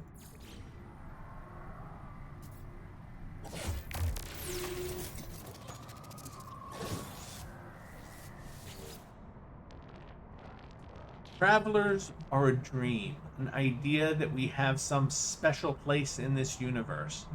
Artemis had it, you had it, Apollo too, though they would conceal it. Even I had this dream long ago. We are countless, my friend, walking these worlds, yearning for friendship.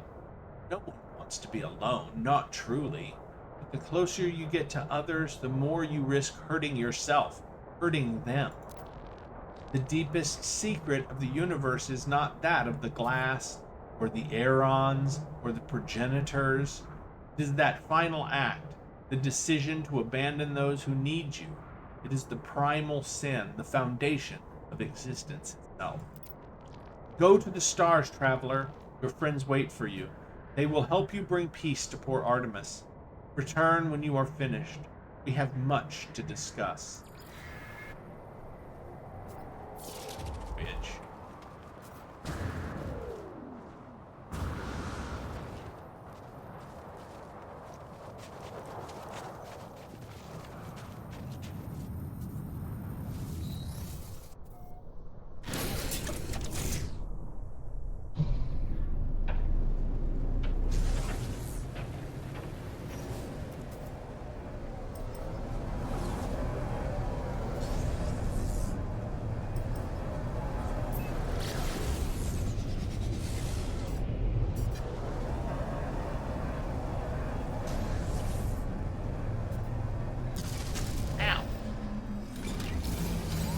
Damn boulder. Sky boulder. Space boulder. I know it's an asteroid. It's also a space boulder.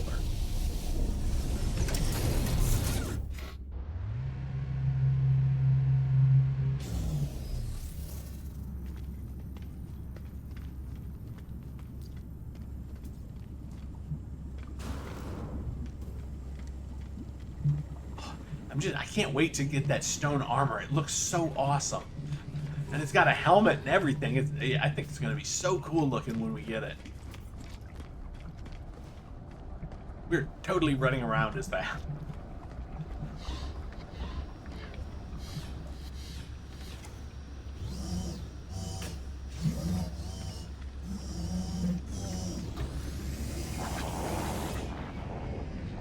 Friend entity, Polo observed your signal approach, but it was anomalous.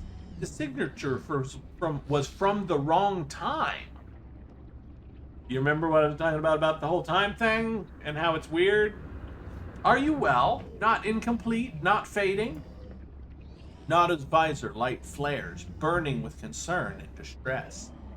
Reassure them. I tell Nada that I am well. My condition has not changed since I emerged from the portal. Nada relaxes, but a question still hangs in the air. I tell them about Artemis, about Null, and about the Mind Arc. The vessel glows brightly as I reveal it. It is Echo. I never thought to see a traveler soul. You are so beautiful. But friend entity, this Artemis Echo is in pain, disconnected. This arc is no rescue. Ask why. Artemis Echo will never have body again. Will never explore again. Old life gone. But we can help them. Nada has a machine. No, not machine. It is something living. A refuge. There is a choice. You may upload Artemis Echo to machine. The sub-simulation. Sub-simulation. Where they may live on. Our help, Artemis Echo, end suffering. We'll start with, is there another way? Nada shakes their head strangely, trying to adopt my own mannerisms. The gesture is appreciated, if disconcerting.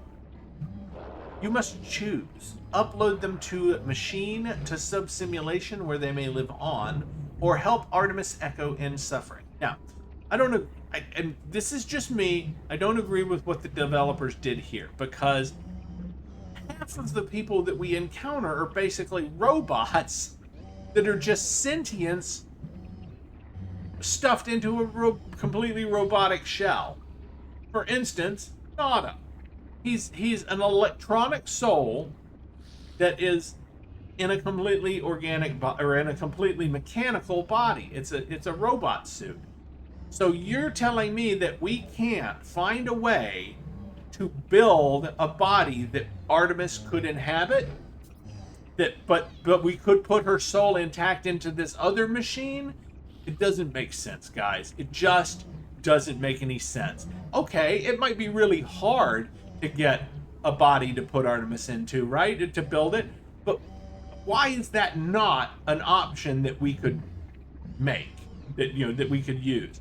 In fact, it would have been a fantastic quest line for them to put into the game for us to even try. Even if the quest line ended in failure and they gave a really good reason that, oh, this is why it can't be done or anything, they missed a golden opportunity to have a quest line where we at least attempt to build a body to house Artemis's soul in.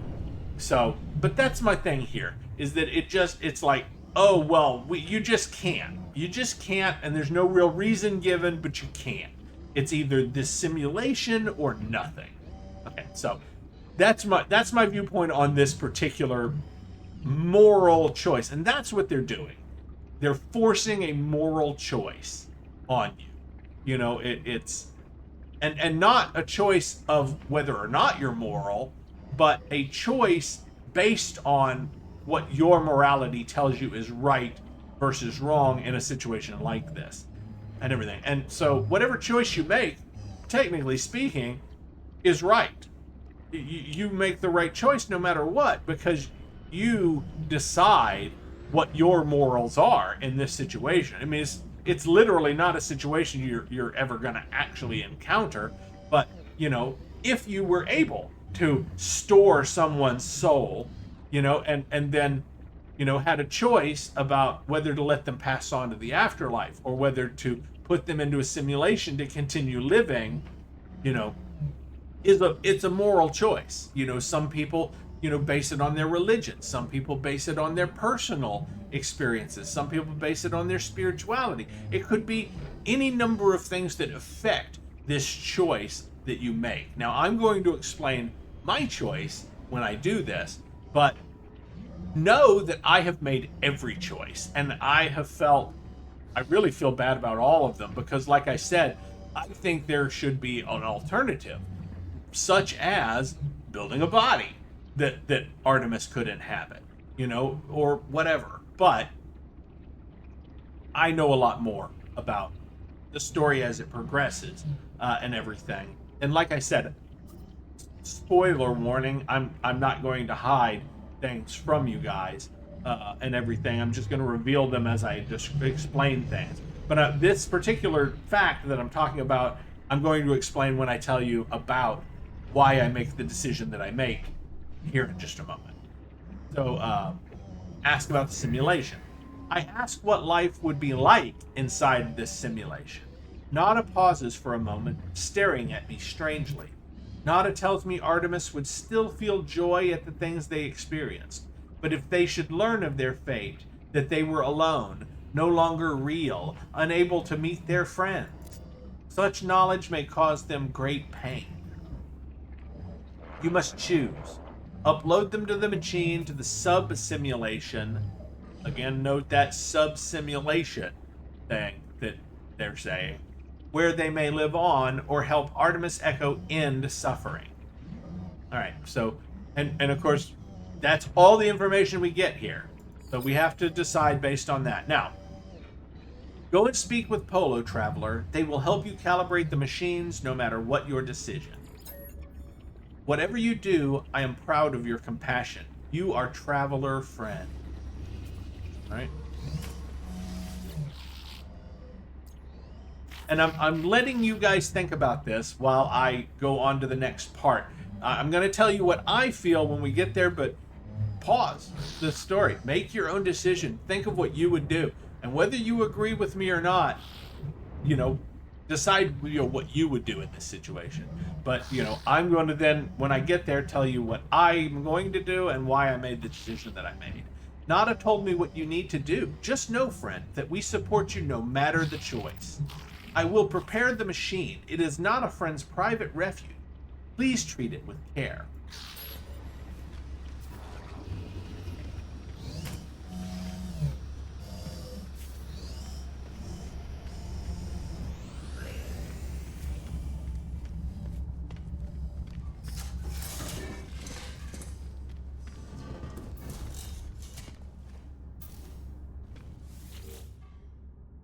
The machine is ancient and powerful, a relic of a world long since destroyed.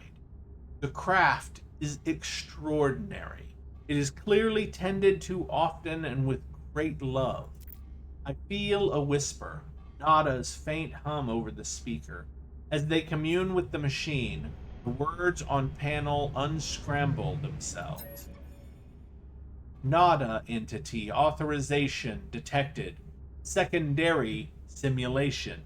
Right enabled. This relic is a simulation of a solar system. A prayer offered by ancient Korvax to the Atlas, now reshaped at the heart of the anomaly.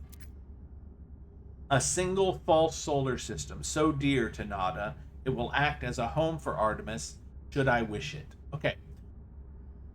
We are now presented with the two options we are allowed to choose from.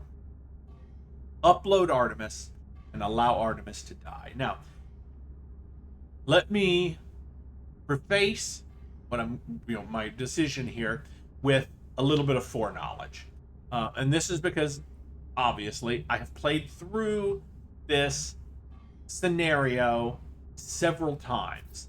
And the first time, I felt a great connection with Artemis, and I liked the Artemis character, and I wanted Artemis to be able to live again, essentially. And I thought, yes, okay, it's a false solar system, yes, but by the time I got to this point, I had figured out what you guys probably may have already figured out. Even in the first playthrough, we're already in a simulation. The entire universe that we exist in this game is a simulation that is made and controlled and presented to us by the Atlas. So everything that exists that we see, touch, feel, experience, all of it is already a simulation. And so having figured that out, and what's the difference? Whether she is alive in this simulation or that simulation, she's still living in a simulation, right? Well, if she's still in existence, and I believe that, in a thing like this, with something this advanced and beings that have free will, that exist within a simulation, they may be simulated, but as long as they have free will and can make their own choices, and they're not literally controlled directly by the Atlas, and aren't just puppets, those beings are real beings. I mean, if AI ever gets to that point, I believe AI, if it can think for itself and make its own decisions, which it can't right now, in any format or form, no matter how much you teach it, it's still really just a program that has a lot of access to data, and an ability to search through that data. But AI as it exists now really isn't actually AI. It's just, it's just sophisticated programming, because it can't make its own decisions. You can give it, a thing, and it can make a smart choice based off of, data that is available to it, but it's not actually making a choice. You can't present it with a true moral quandary and have it be able to not decide something. You see what I'm saying? Like the AI as it exists now wouldn't be able to say, I can't choose because I feel that it's right for this reason and wrong for this reason, and so I'm undecided. AI wouldn't do that. It would look at all of the facts that it has available as data and make a logical choice based on the program. You see what I'm saying? So, it will never tell you I can't choose something. And that's almost the test of what, if a true AI ever existed, there would be situations where it can't make a choice, because a choice is something that they're stuck on, and everything. And that's what one of the things that makes us human, is that sometimes we simply can't choose, or you're at least not right away. Maybe we need to learn more, or whatever. But AI doesn't have that problem, at least as it exists now. So anyway, I got off topic and started talking about AI. So anyway, knowing that, and that, and when I first played through this, and remember, that's what I'm talking about here, I made the decision to upload Artemis into the system. Now, I did that thoughtlessly, thinking, okay, well, Artemis is, it's just a simulation within a simulation anyway, so does it matter? But then, when I played through it again, I thought, well, or sorry, as that playthrough progressed, sorry, I've skipped part of it. As that playthrough progressed, you get to talk to Artemis some more if you upload her. She contacts you through messages and stuff as you progress through her quest line, or beyond her quest line, really. And she tells you, and says, "Oh, I found myself here," and then she contacts you again, and she has built a ship, and she figures out that she actually, in the first playthrough, I told her, I when she contacted me, I was like, "Oh, I've put you in a simulation." I thought, why lie to her, and everything. Of course, it doesn't give you the option to explain that we're already in a simulation and that she's just in a sub simulation. Remember, sub simulation? That's one of the things that just basically tells you outright you're already in a simulation, is that they keep calling it a sub simulation. So then Artemis gets angry that you put her in the simulation, and everything, and basically cuts off all contact with you. She gets mad when you tell her that you did that. She says, "I need to think," and you never hear from her again. And here's the thing: if you lie to her, you still get another contact from her after that, where she's figured out that you lied to her, and she still gets mad at you and never contacts you again. And here's from that. Because of that, my conclusion was that Artemis didn't want, her decision would have been, if you had told her, "We're going to upload you to a simulation, do you want that?" her answer would have been no. And so, because I happen to know, because of playing through the game previously, that Artemis gets mad at you for doing it, that indicates that she wouldn't want it. In my opinion, that her answer, if you asked her, which it doesn't give you the option to do, and it really should, if we loaded her up into a a thing just temporarily and said, "Hey, do you want to live in a sub simulation?" she would be like, "No," because she gets angry when she finds out you did do that without, any way of telling her. So, since I know that, because I've played through before, that she gets mad at you, my decision, based on her choice, or what I perceive to be her choice, is that she doesn't want that. She doesn't want to live in a sub simulation for whatever reason. And so my choice ever since then, in every playthrough that I've had since the first one, has been to allow Artemis to die. Let her move on to whatever afterlife an existence from this simulation might have.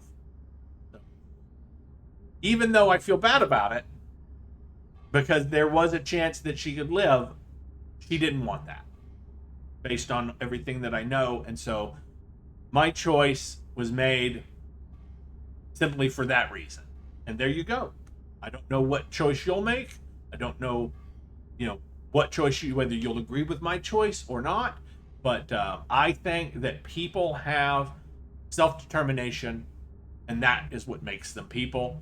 And if she wanted to live, and she had been happy that we had loaded her into the simulation and said, "Oh, at least I'm still alive," and that had been a reaction, I'd load her into the simulation every time. But because her reaction to finding out is breaking off contact, getting angry at us, and never wanting to talk to us again, then that to me indicates that that's not what she wanted, and she doesn't agree with my decision to have uploaded her. So in all of my subsequent ones, this is the decision I make based on that, because I believe that people have the right to make that choice for themselves. I do so and hear a whisper, a prayer. The arc begins to unfold, twisting from its center, releasing the traveler soul within. I witness a spark of blue light blaze within the air before me.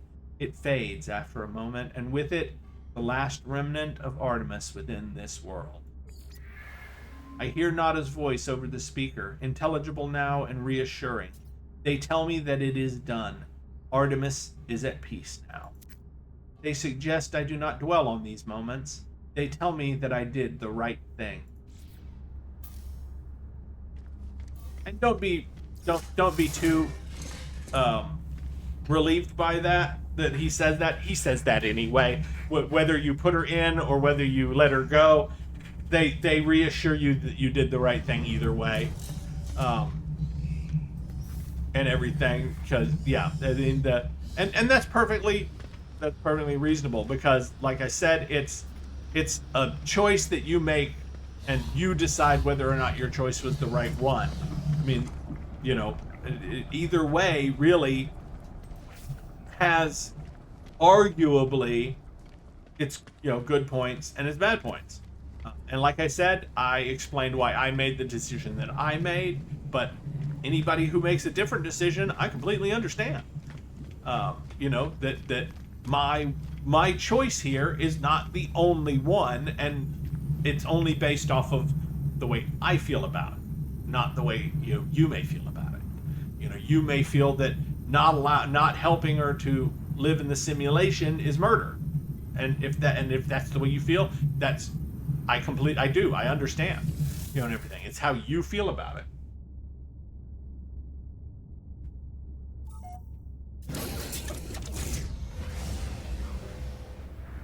That's how morality works. If we all agreed, you know, then we wouldn't need courts. We wouldn't need lawyers. We wouldn't need all that stuff, because, you know, everybody would follow the law because it was, you know, clearly the right thing to do. But it's not always black and white. There are a lot of gray areas out there. Are you receiving? The Holo Terminus is showing you available again. Your signal was unclear. Thought you were gone. It is a relief to hear Apollo again. It feels like we have not spoken in a long time. Explain. I try to recount the experience to Apollo as best I can. The gateway, the strange planet, a vast machine, the crimson orb. As I talk, I realize the memories themselves are unstable, that I cannot form them properly in my mind. It is just a dull, aching red. I tell Apollo that I think I saw the Atlas itself. You saw it? You met the Atlas? The Gek, the Korvax, they worship it as a god. I never thought it was real. Never thought... Are you all right? I can't imagine what you've gone through. Say it was just a machine. I tell Apollo of the things the Atlas said, how it spoke of travelers and sentinels as if they were protocols, not living things. The way it views us, the way it looked at me, I felt as if life and death were just fragile dreams, not real concepts at all. At least it didn't harm you, and I think there's something in what you've just said. The Korvax pay homage to the Sentinels precisely because they believe them to be servants of this Atlas. We should investigate further. This machine will lead us to Sentinel Nest. We'll be rich before we know it. Okay, now, any of these really lead to the same thing, but I always say talk of money is absurd, because at this point, it's absolutely absurd. I suggest talk of rewards is absurd at a time like this. The Atlas felt hostile, inexplicable in its motives and purpose, not to mention all that has happened since. I tell Apollo of Artemis's grave and my encounter with the mysterious traveler Null. I suggest there is more going on here than an opportunity to earn units. Also, we have over 1 billion units left after we spent like 3 billion, so I'm not really all that concerned about units anyway. It's like, do you need like 1 million units? We can send it to you. Artemis is dead? I don't... How? Who would kill Artemis. I know I made fun of them, but that was easy. They cared, they believed, and I made fun of them. What's happened to them? Where have you buried Artemis? I want to say goodbye if I can. Tell them of my choice. I tell Apollo that Null gave me a way of saving Artemis, to restore them to a form of life. Apollo is initially excited at the prospect of going to meet Artemis, but I explained that I could not do it. It would not have been life, just an empty existence within the simulation. I had to allow Artemis to find peace in death. Ask if this was right. You did the right thing. You tried. Whatever you might be feeling right now, know that you are a good friend. I have to go through the portal and join you. That much is clear. We just need to figure out the right glyphs, the right address for that world of yours. Find a monolith. Search for patterns in the data. These things are machines, and we simply need to understand their code.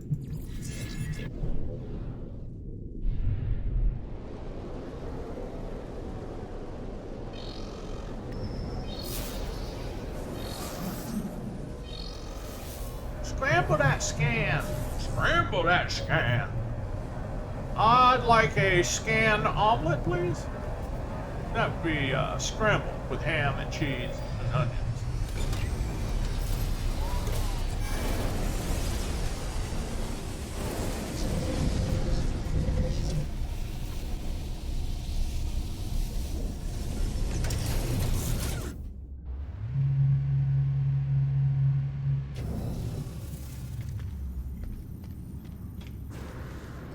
Yes, it really did send us out just long enough to talk to Apollo, and then right back inside to talk to Apollo and not that again. Salvage data. Those actually aren't really. I mean, they're worth it. Like the for salvage data, it's worth doing them. But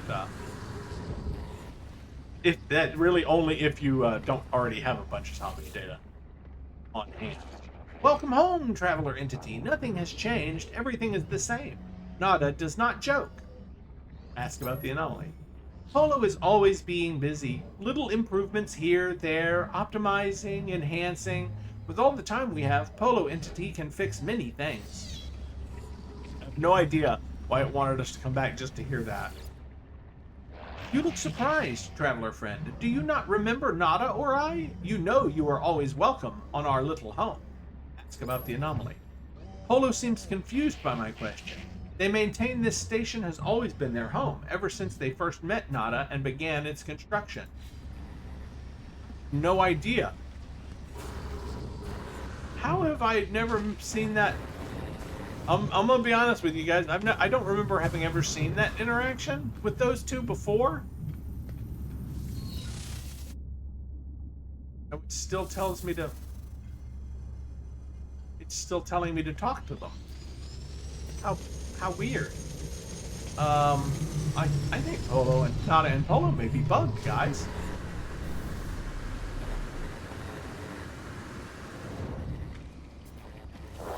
Or maybe I'm involved in something else.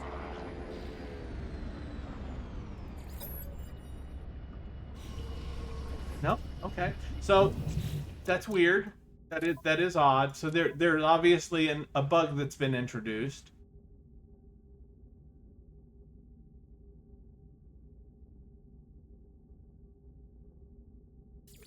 Okay, sorry. That's yeah, that's just a little weird. Oh. Oh, it has replaced my Atlas Path quest with this one. Uh-oh. Can we get the Atlas Path quest back? I mean, if we don't, we don't, but maybe if we go to a system with an Atlas interface, we'll have to see, guys. I mean, it has something has messed up. There, obviously, we should not have the space anomaly quests that say different things. clearly that is not correct.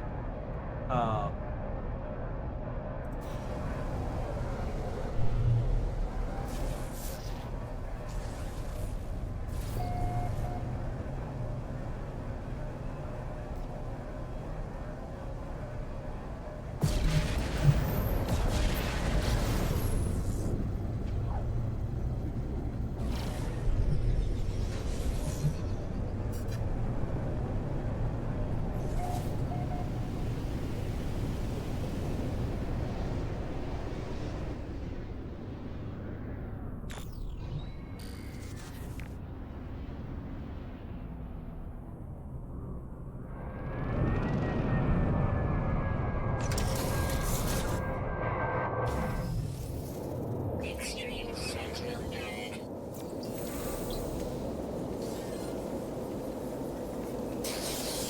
Extreme Sentinel added.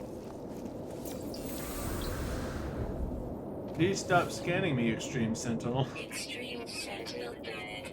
Anomaly, anomaly, anomaly, anomaly. I see the stone of the monolith. It is immovable, muted silver, and yet something lurks beneath. It is gray and yet not gray, a crimson calling out from somewhere below its cool surface. Locate a portal.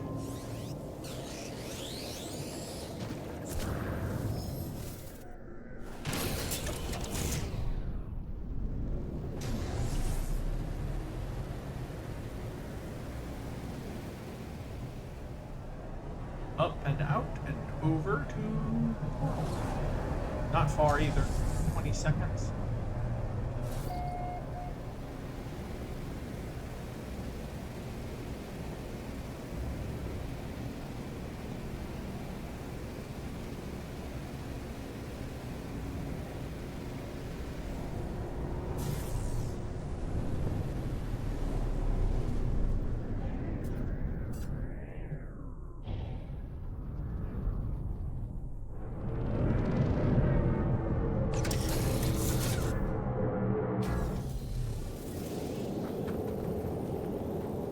Extreme Sentinel added.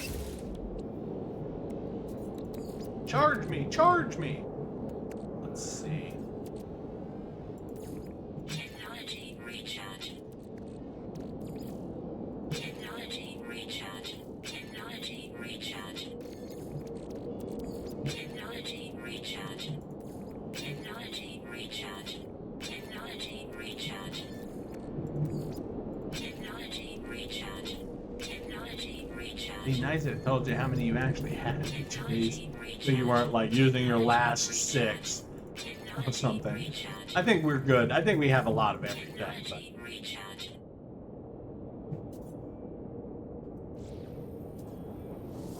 we missed one?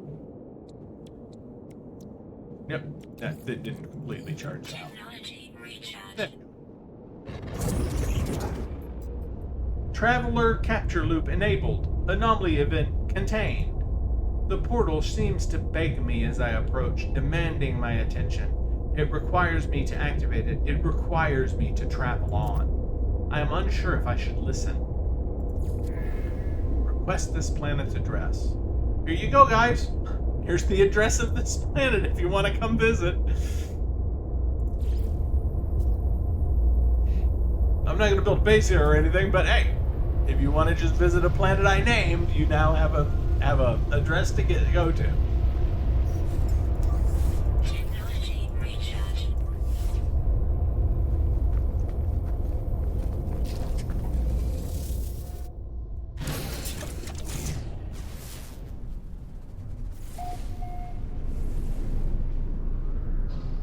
It's alright, gonna do another little side mission, see if we can get another grave out of it. Weather warning. Incoming storm. Yeah, and I discovered something.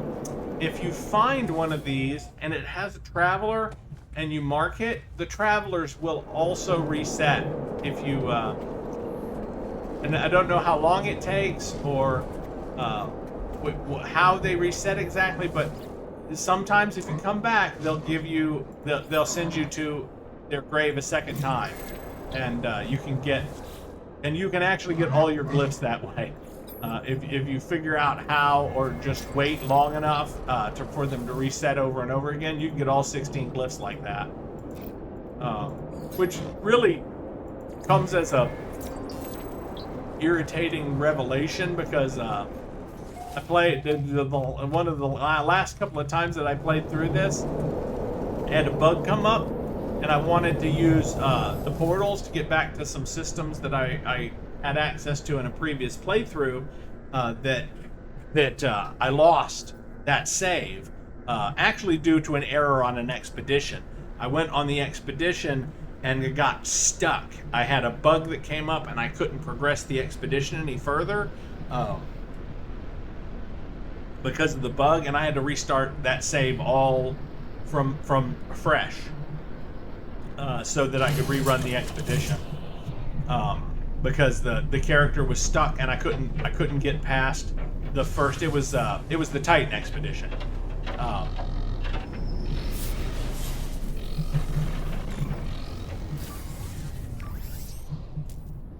Yep, it was the Titan expedition, and you had these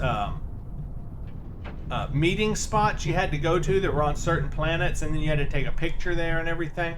But the picture, like, you had to find the exact location, and you had to have it had to progress the quest, you had to have the marker so that it would go, you have arrived at this location, and then it would be like, then you could take the picture. But until you arrived at the location, it wouldn't even register that you'd taken a picture. You're just taking a picture on a random world unless the quest is updated to that point. Well, because the quest would not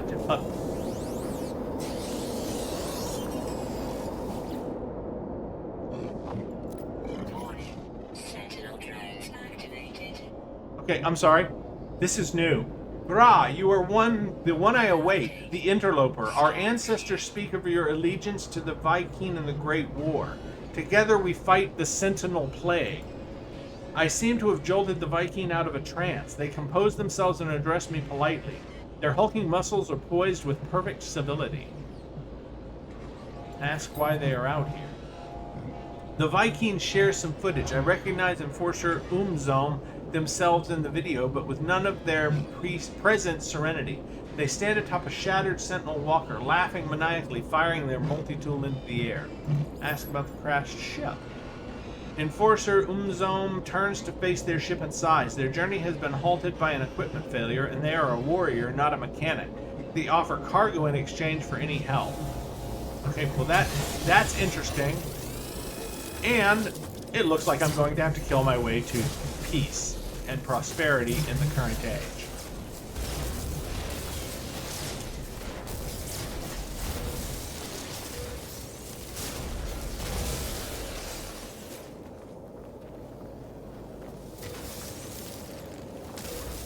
Ow. Shoot me with that red shit, would you? Warning. Sentinel combat unit Man. deployed.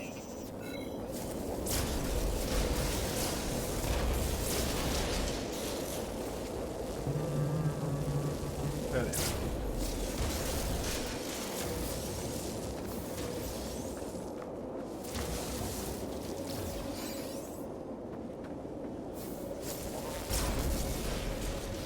I thought this was a crash ship without a dude at it. We thought this is where we were supposed to go, but it's not. It just happens to be near where we're supposed to go. Waiting for reinforcements to arrive. Warning. Elite Sentinel force.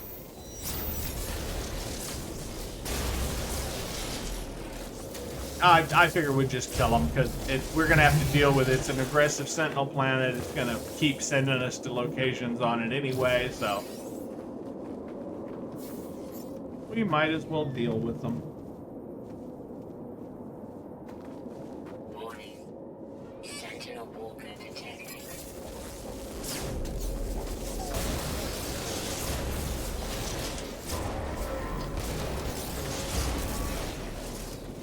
Oh yeah, paralysis mortar. It is useful, even.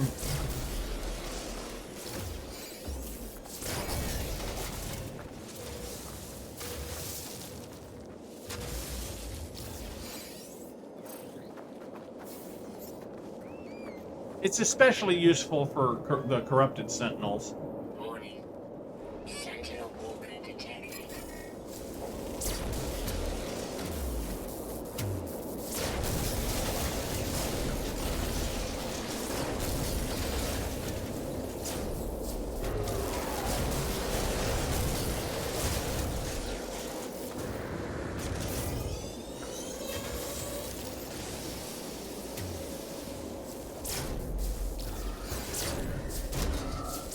It also stops these things from just right in their tracks.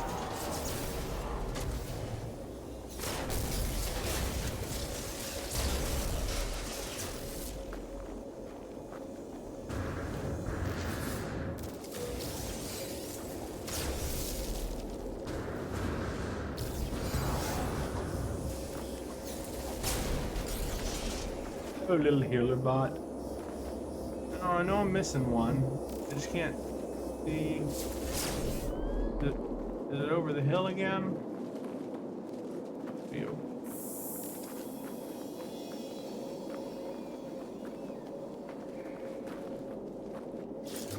Is it really inside the rock? It is inside the rock.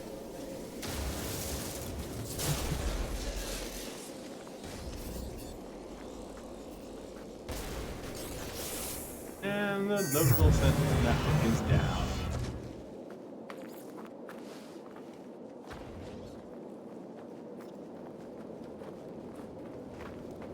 It's a mustached mushroom. Look, guys. It's a living mustached mushroom.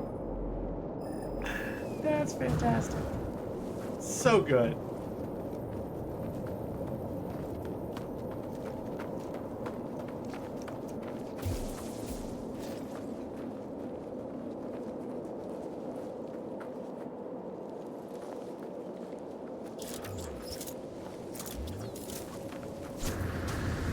We could make him our pet and call him Colonel Morale.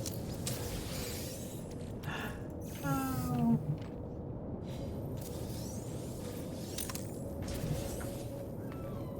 Alright, let's see. This unglamorous vessel has been worn down by decades of daily use. The ship looks cared for, the weapons especially have been well maintained, but some parts appear to have corroded over time. Remove corrosion. Metal plating's cheaper.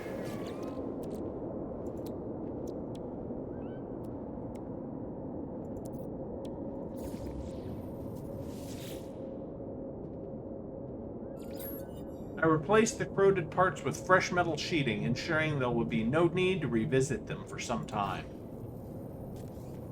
Yeah, acid's a rather expensive option there, isn't it? Considering. Enforcer Umzone looks at me with deep respect. Despite their obvious military skill, basic engine maintenance seems to elude them. They reward me gratefully. Wave farewell. Goodbye! Goodbye! I hope to never see you again!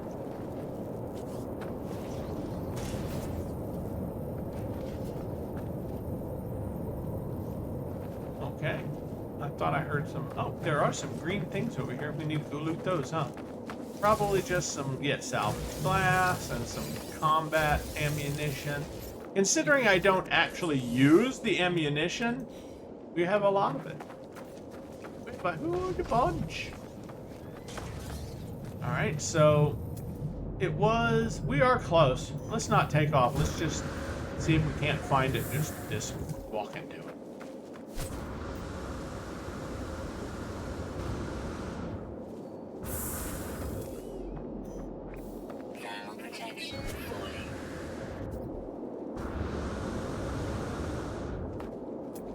That ain't it.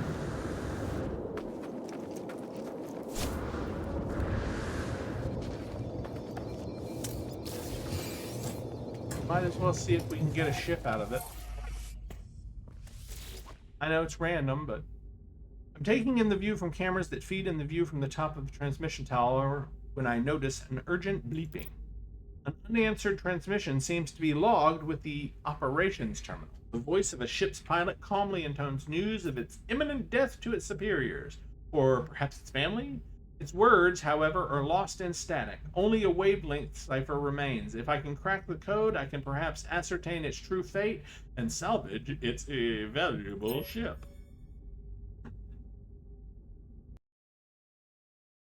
One, two, six, four. Okay, so 1, 2 is 2. 2 times 3 is 6. 6 times 4 is 24. Okay, so 720. Distress signal coordinates discovered. Woohoo! I did math! Yes, I'm celebrating rather simple math.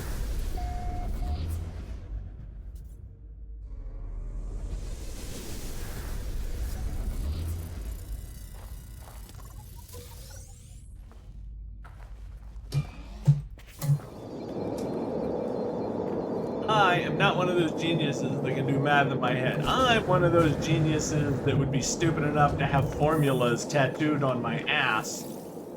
So I can try to cheat on a test before realizing that I can't see my own ass when I'm sitting down in a chair to take a test.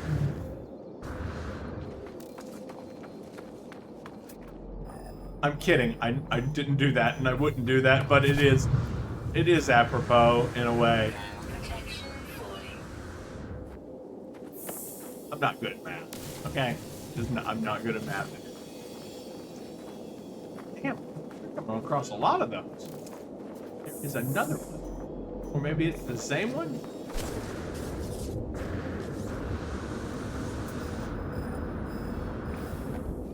Yeah, and it's in range. Where exactly?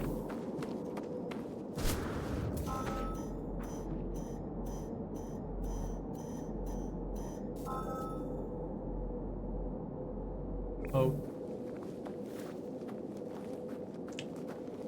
Okay, so now correct me if I'm wrong here, but there's no fucking hollow terminus here, right? I mean, yeah.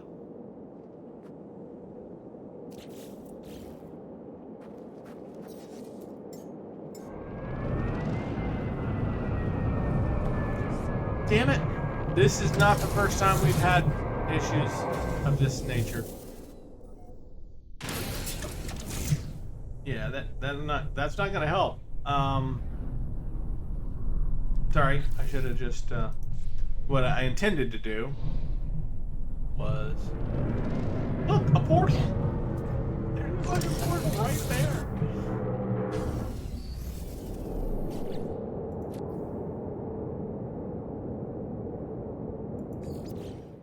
This fixes it. I don't think it's gonna make a fucking transmission tower appear, but it did, I think. Yeah, it did. Holy shit. Okay, so that was odd, guys. That was really odd.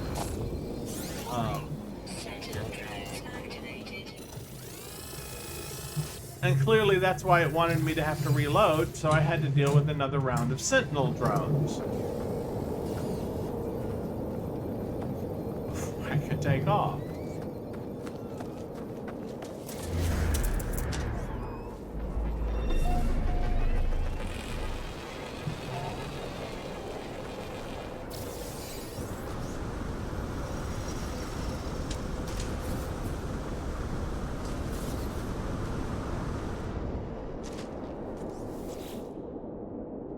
Hollow terminus activated. Multiple signal sources available. Sentinels trying to kill you. The tower hosts a powerful transmitter designed to facilitate holographic communication across long distances. See him over there on the right? He's over there going, oh, as soon as you finish communicating, I'm so gonna kill you. We'll follow.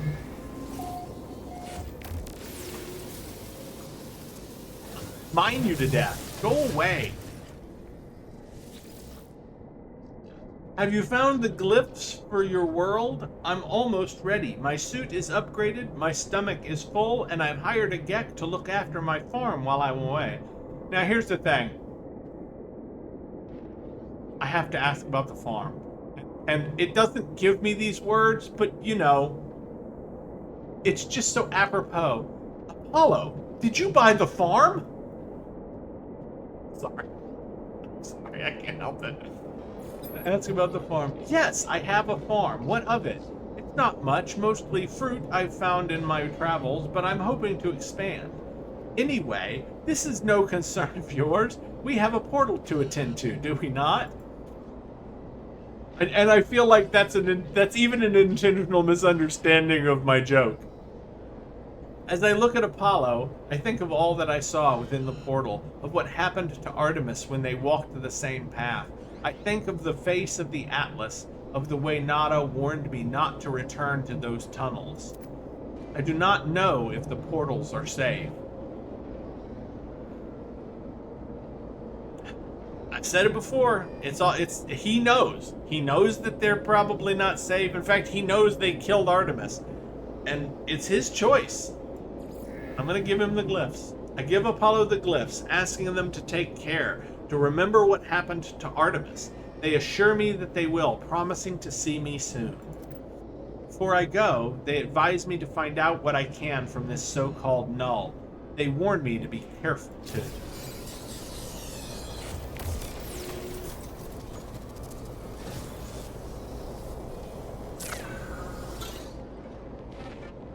Two lost souls, one who cared too much, and one who cared too little. Their lives have not become what was promised, have they? Okay, now here's the thing. I think we're the lost soul that cared too much. I think that's referring to us. We think it's referring to Artemis, but I don't think so. I think that's us and Apollo is who she's referring to there. Every sentient being that has ever lived has felt that way at some point. I know I did once upon a time. I was angry, confused at my own solitude. Imagine my surprise when you woke me. Oh, I know you didn't mean to. I know you were just playing around with portals, but whatever you did, I am here now, and I need your help. Now, she's definitely lying.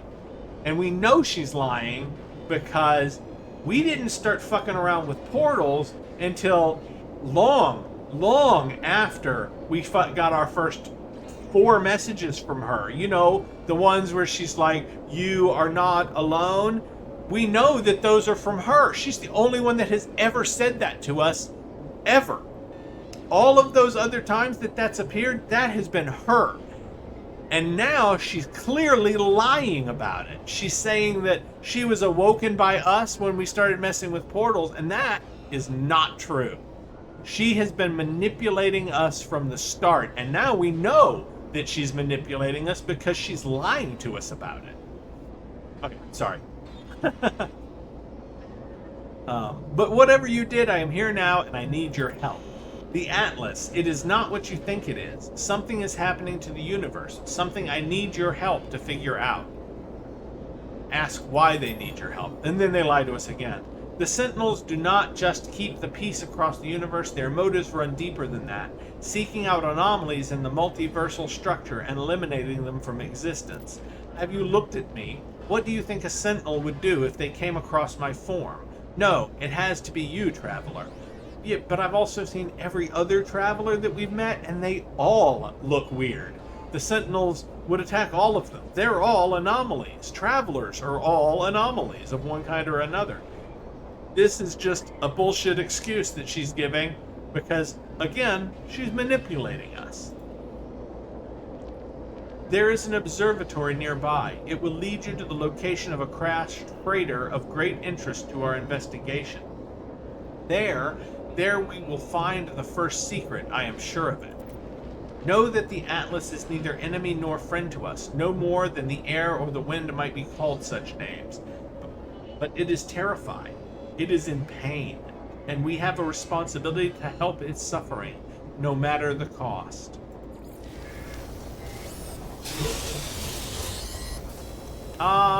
And now we have to kill them.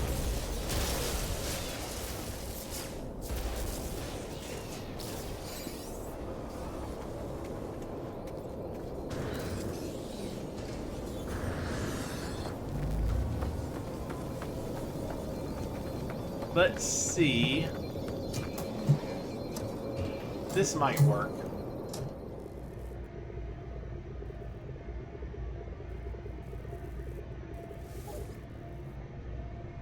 Just to avoid having to do another wave of sentinels.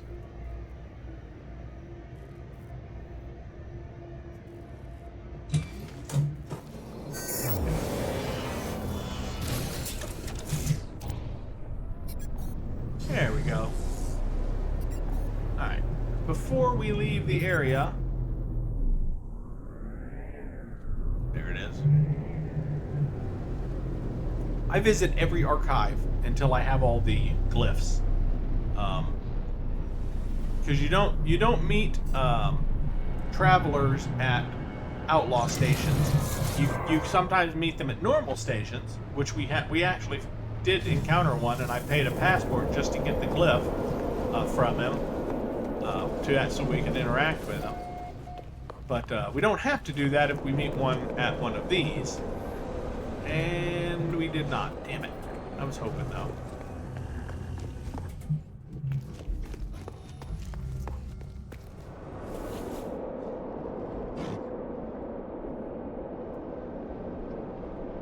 Gra, why are you here, interloper? If you are here, then where am I? Where is Viking Command? Warrior looks confused as I approach. They scan their surroundings nervously, their worried eyes darting around the room. Oh, it's the same one. Sorry, it's literally the same one we were at before. So, yeah, there you go. We didn't find another one. We found the same one. I just didn't realize it was the same one. All right, so now let's go to the ship that we found. I know these are little side missions, but they're half the point of the game, aren't they? Is picking these up while you're doing other stuff and going and doing them. These are short little side jaunts. Anyway, so it's not like we're adding a lot of extra. Now this one is going to be salvageable.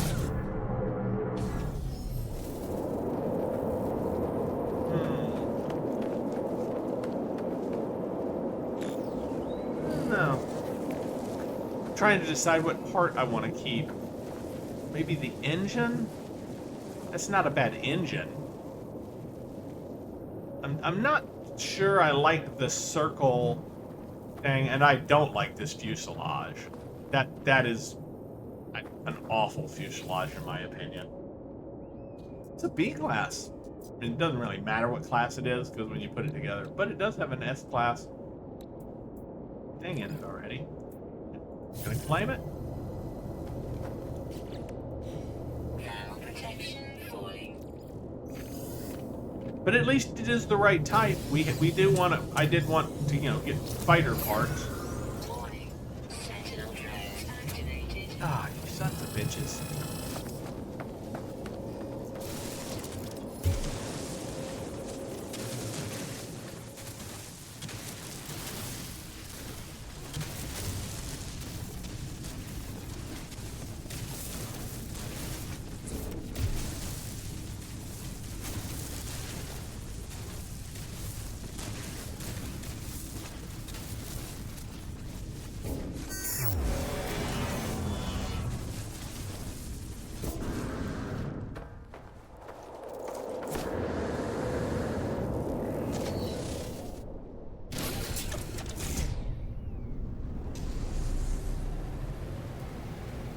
That's how you get away from sentinels if you're just too irritated to fight them.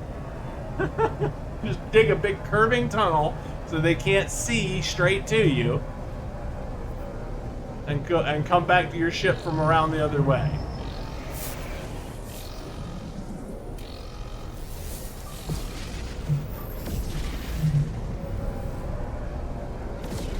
All right, so is not what I'm trying to do.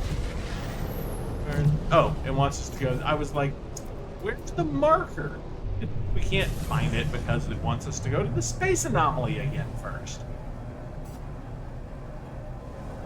Did it fix our quest stuff? Yep, it did. Okay, so we got our Atlas Path quest back. Let's hope it doesn't break it again, because I'm sure that's what caused the transmission tower problem.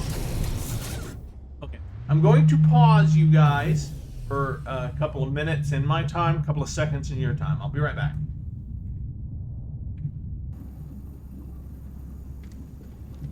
And here we go again. Run up here to talk to our friend, Nada.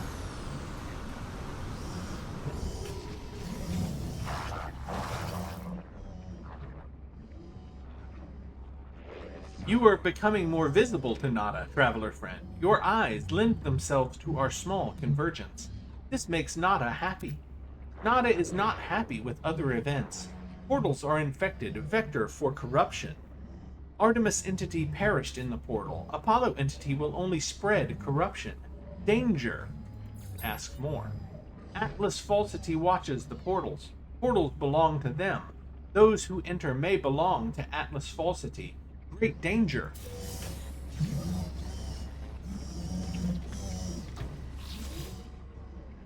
Not a friend does not trust the portals. Scared of rampancy of the Crimson Hunter, but I do not fear in the same way. What might we discover, traveler friend? What might we learn from them? They have the same roots as you, as our home, as all this universe. Ask about fear. Nada is scared we may lose our home. I am scared I will forget the world outside it. Do not let us forget, traveler friend.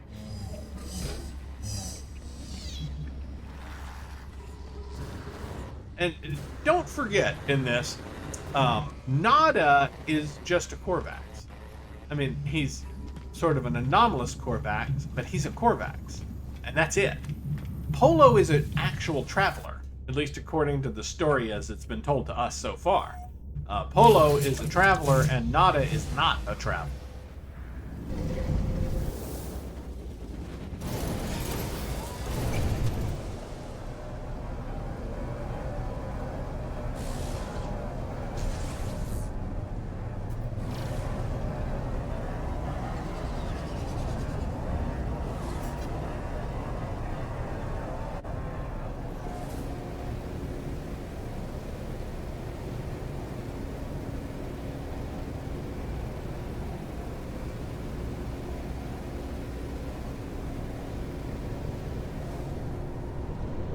Approximate locations, more approximate locations. They're not particularly approximate at all.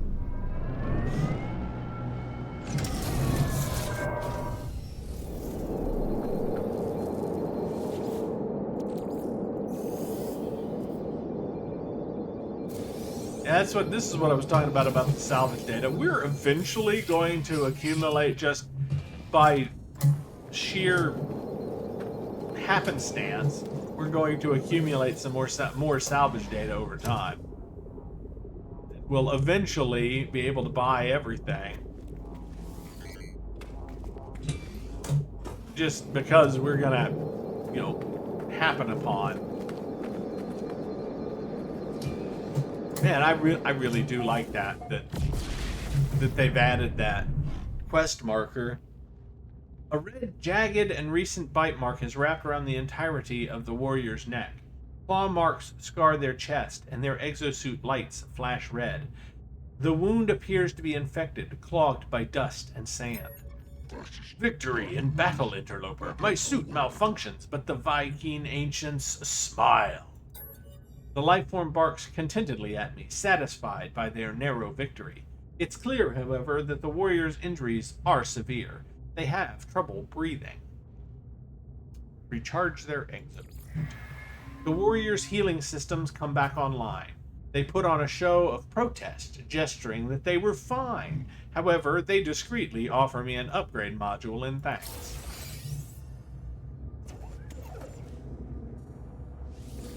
And clearly we didn't help him for the crappy module.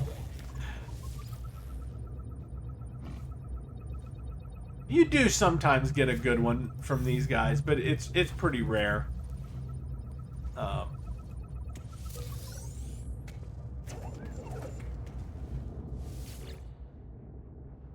Null's prediction was correct. The terminal is curiously open. The logs ready for me to read.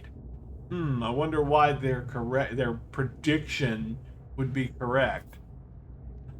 Could it be because they prepared this spot for us and made sure we would be able to access the data that they wanted us to find? The observatory appears to have functioned as a salvage station, manned by a GEC specialist, a translator. They were accused of questioning things that should not be questioned, of sowing the seeds of dissent. This posting was meant as a punishment. But it appears that this posting was the making of them. They found strange things in the wrecks, aberrations, data that spoke of worlds that did not exist and events that did not happen. That GEC went out to investigate one such craft, the life signature of a Korvax still on board. They never returned. Now, this doesn't agree with what we've been told about Polo. Because it said that Polo's a traveler, but this implies that Polo was born a GEC and served, as like a GEC in service to other GEC and everything. So that implies that he is a normal GEC in the universe and everything. So I'm not sure why it referred to him as a traveler before if he's just a normal GEC, but I'm not sure. Can't be sure that it's not both and everything. So, but I'm just saying that what we're reading here doesn't agree with what we were told previously. Or at least it doesn't seem to agree. That doesn't mean it doesn't. It just means, like, if there's a connection, that there may be one I don't know about or don't see. Is this how Nada and Polo met?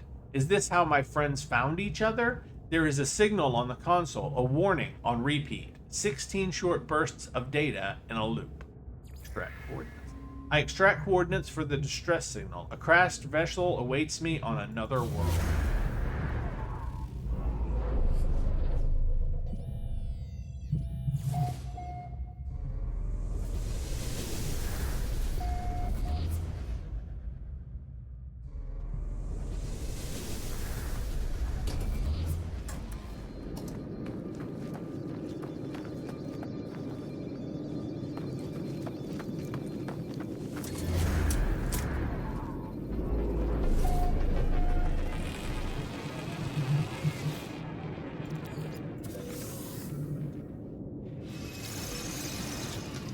Go, get away from me. I don't want your son.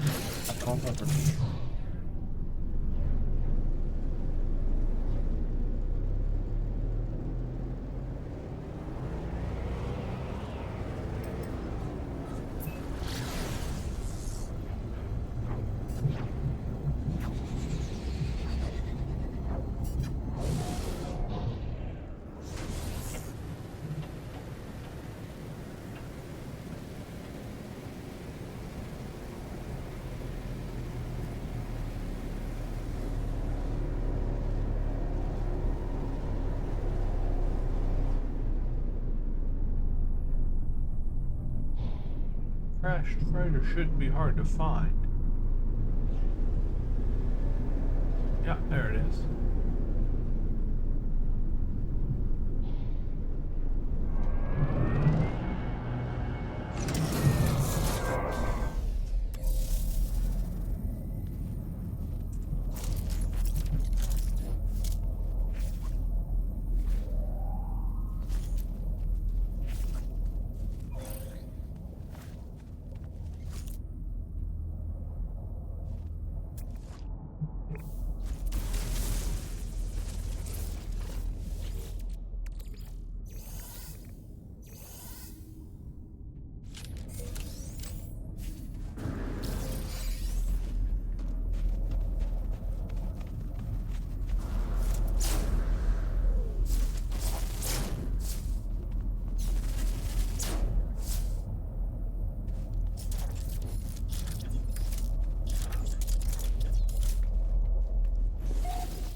Crew manifest missing. Limited data available. Read log. I do not know who will read this message. I do not know if anything will survive, but I must die as I lived. I will record it all, even in the face of oblivion. The swarm came to every world. The drones acted erratically, not attacking, just watching. Time passed, and the Sentinels did not seem so much of a threat anymore. They were peaceful now, we thought. We had been forgiven. We were wrong. Ship log requested. Accessing. They struck as one, an attack somehow coordinated across unfathomable distances. With a fury exceeding all prior skirmishes, the Sentinels annihilated all biological life within the universe in a span of 54.2 standard minutes. Only I remained. The Korvax stood with me in the end, to their credit. They concealed me within their flotilla as they headed towards the center. Log integrity compromised. Patching. They are coming now. The screams of my friends resonate in every hall, every corner. The Sentinels have found me. I told Nada to leave. I told them what they already know. All of us. We are not alone. Even if I die, Nada will find me again in another universe. 10 just like me. 1,000. 1,000,000. We are not alone. For every soul is many. Even in the face of 16, we must declare that we lived. We existed, no matter the horror of the end. They are at my door. Error. Unexpected log termination. Okay. Now, just in case you don't get that, Nada died. This is telling us that we're not travelers. We as travelers are not the only ones that get reincarnated, and born again. Nada is also not the only Nada that has ever existed. There are thousands of Nadas across thousands of universes and thousands of timelines. And so Nada also has iterations. Even though he's not a traveler, he is still one of many of himself. And he's not the original Nada, at least in terms of what we just read from this. The first Nada that Polo met died, and he found another Nada and saved him, I guess, and that's the Nada that exists in the anomaly with Polo. So that's it. Yeah, I mean that's the truth that we just found out about Nada.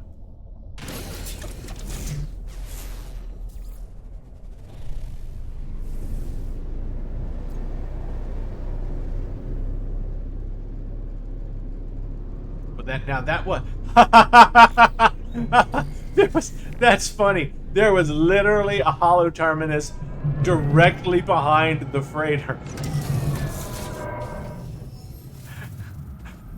I mean, it was basically like it was almost on top of the freighter. Like if it was any closer, it would have been on the same site.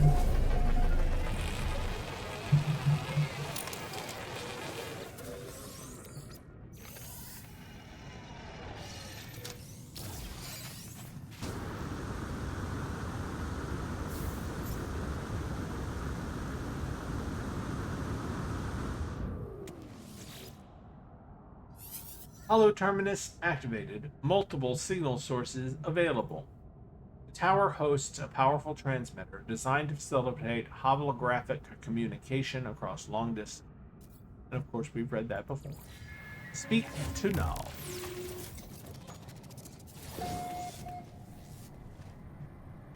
Hello, liar, betrayer, manipulator. Null. What did you find out there? Tell me everything. Share discovery. I tell Null of the freighter and its recordings, how it spoke of a world where the Sentinels eliminated all life. leaving only a traveler and a single Korvax entity. See, here he refers to Polo as a traveler. Because it said that it was Polo and Nada. And that's it. Just Polo and Nada. And it's clearly us are referring to Polo as a traveler. So this is what I'm saying. So, I mean, it implies that he's not, but it says that he is. So I don't know which is actually true. I choose my words with care. You think I do not know who that Korvax entity is? Do not be so naive, traveler. Do you think anything you have read is a surprise to me? But I had to be sure of what I suspected. I know it now. The Atlas is with you. You could not see these things if it did not wish it. Now see, she didn't send us. Again, she's manipulated us. She didn't send us to find out that information. She sent us knowing the information already, but wanting to find out if we could get the information. Because if we couldn't, then we weren't the person she needs to do what she wants to do. You see? And so what she's determined here is that we've been chosen by the Atlas. And that's what she wanted to know, is if we were the Atlas's current chosen in this iteration. And she's manipulated us now to the point where she found out. And that's why she sent us to find that data, not because she needed to know about Polo and Nada's origination and all that kind of stuff. Incoming storm. That freighter was a wreck from a parallel universe. There are countless such places within our multiverse, dimensions where things happened differently. But there are 3 exceptions to this. The Atlas is omnipresent in all, a singular being with a singular perception. The Sentinels move between dimensions at will. Ask about the Atlas. The Atlas created all life, and the Sentinels defended it, searching for anomalies within that creation. That they annihilated an entire universe, well, something must have been quite wrong for them to do a thing like that. After a time, the Sentinels ended their service to the Atlas. Ask what went wrong. It was the travelers who corrupted existence. Our arrival was meant to herald a glorious age, but we made a terrible mistake. I committed an act beyond forgiveness, and from this deed, paradise was lost. But something is different in this cycle. The walls between universes, they grow thin. Nada knows this, but they keep their head in the sand. We must learn what we can from each species before we decide what to do. Visit a Viking cartographer and speak with them. I will translate.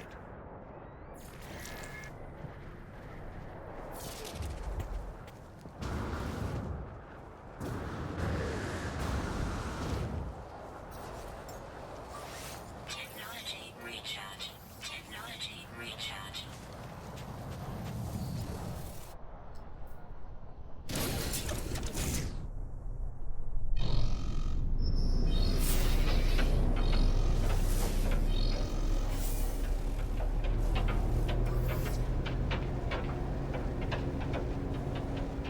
Yeah, I'm gathering that there's actually something wrong with the scan deflector, because it will say that it failed, and then without actually scanning again, it says that it succeeded. So it's both failing and succeeding every time you use it. And I'm not sure it's supposed to do that. I mean, it definitely keeps us from having to deal with the Sentinels, which is what we want it for. But I feel like it working every time it's not supposed to work every time. I think it's supposed to fail sometimes.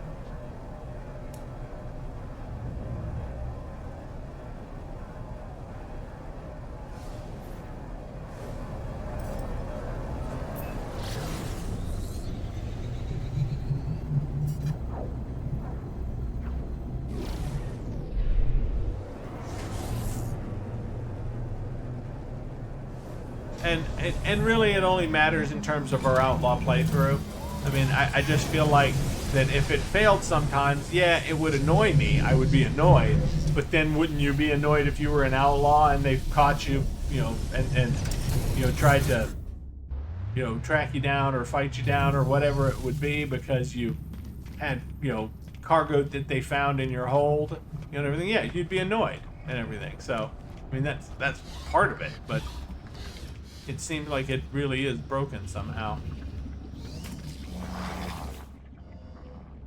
Viking entities have long history, conflict, honor, rage, pride, and yet so static, defined by themselves, never changing. Nada waits, as if expecting me to ask something else. Ask about Null. If missing entity is not as missing as they believe, Nada is not traveler entity, but Nada is not young and foolish. Missing entity has their beliefs, their project, so be it. Missing friend has you do their business. Help if you must, but always discover for yourself. Think about what you do. Do not just follow instructions with your eyes not open. Polo's sitting here telling us that she's manipulating us.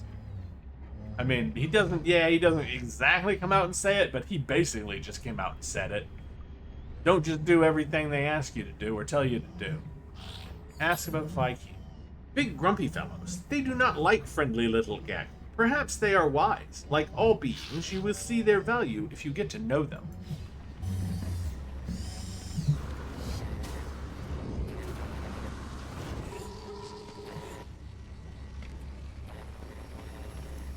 There.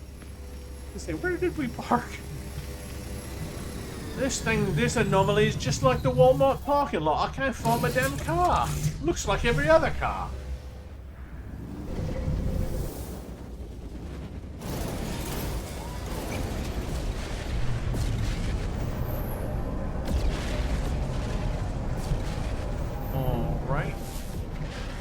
And we have to go to normal stations for this. The cartographers are only found on normal stations, so we don't really have any choice. And it's going to just send us to... In fact, it doesn't even give us a... Find cartographers on a space station. We did that. We'll just abandon it. We already did it anyway.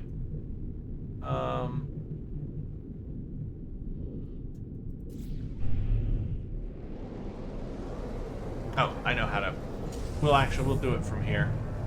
I could have boarded our ship, but this will work just as well.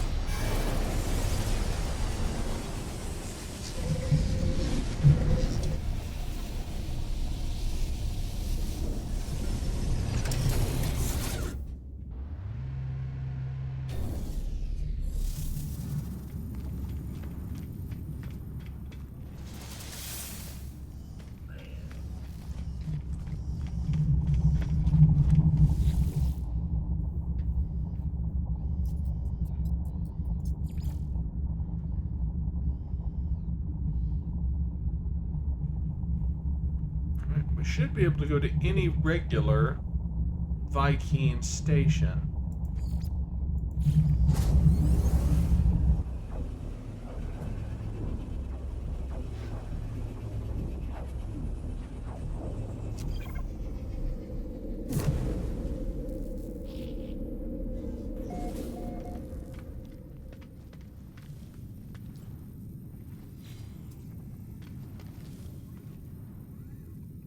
Nope. Mission targets in another system. So at least it did update it. Okay.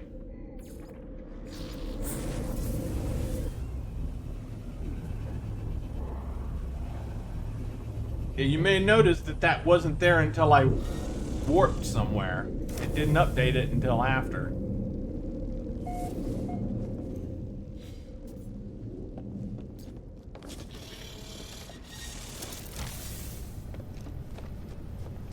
And I think this system's only close, or it would have had it at an actual station. Well, no, maybe it does have it. Okay, maybe it is at this station. Yeah.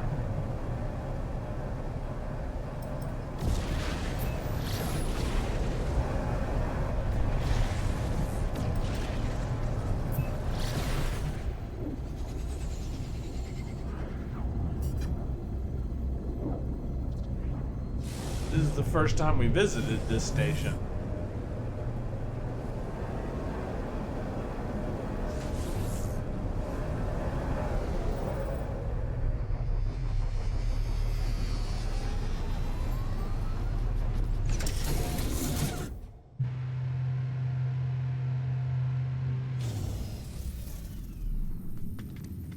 Okay. We're at about 3 hours and 20 minutes on this session. So before we get started, because we're going to have at least 3 of these cartographers and then a whole bunch more stuff, I'm going to go ahead, take a break, end this session, and start the next one. And I hope to see you guys there. We will pick up with the cartographer portion of this when I resume. Have a good one.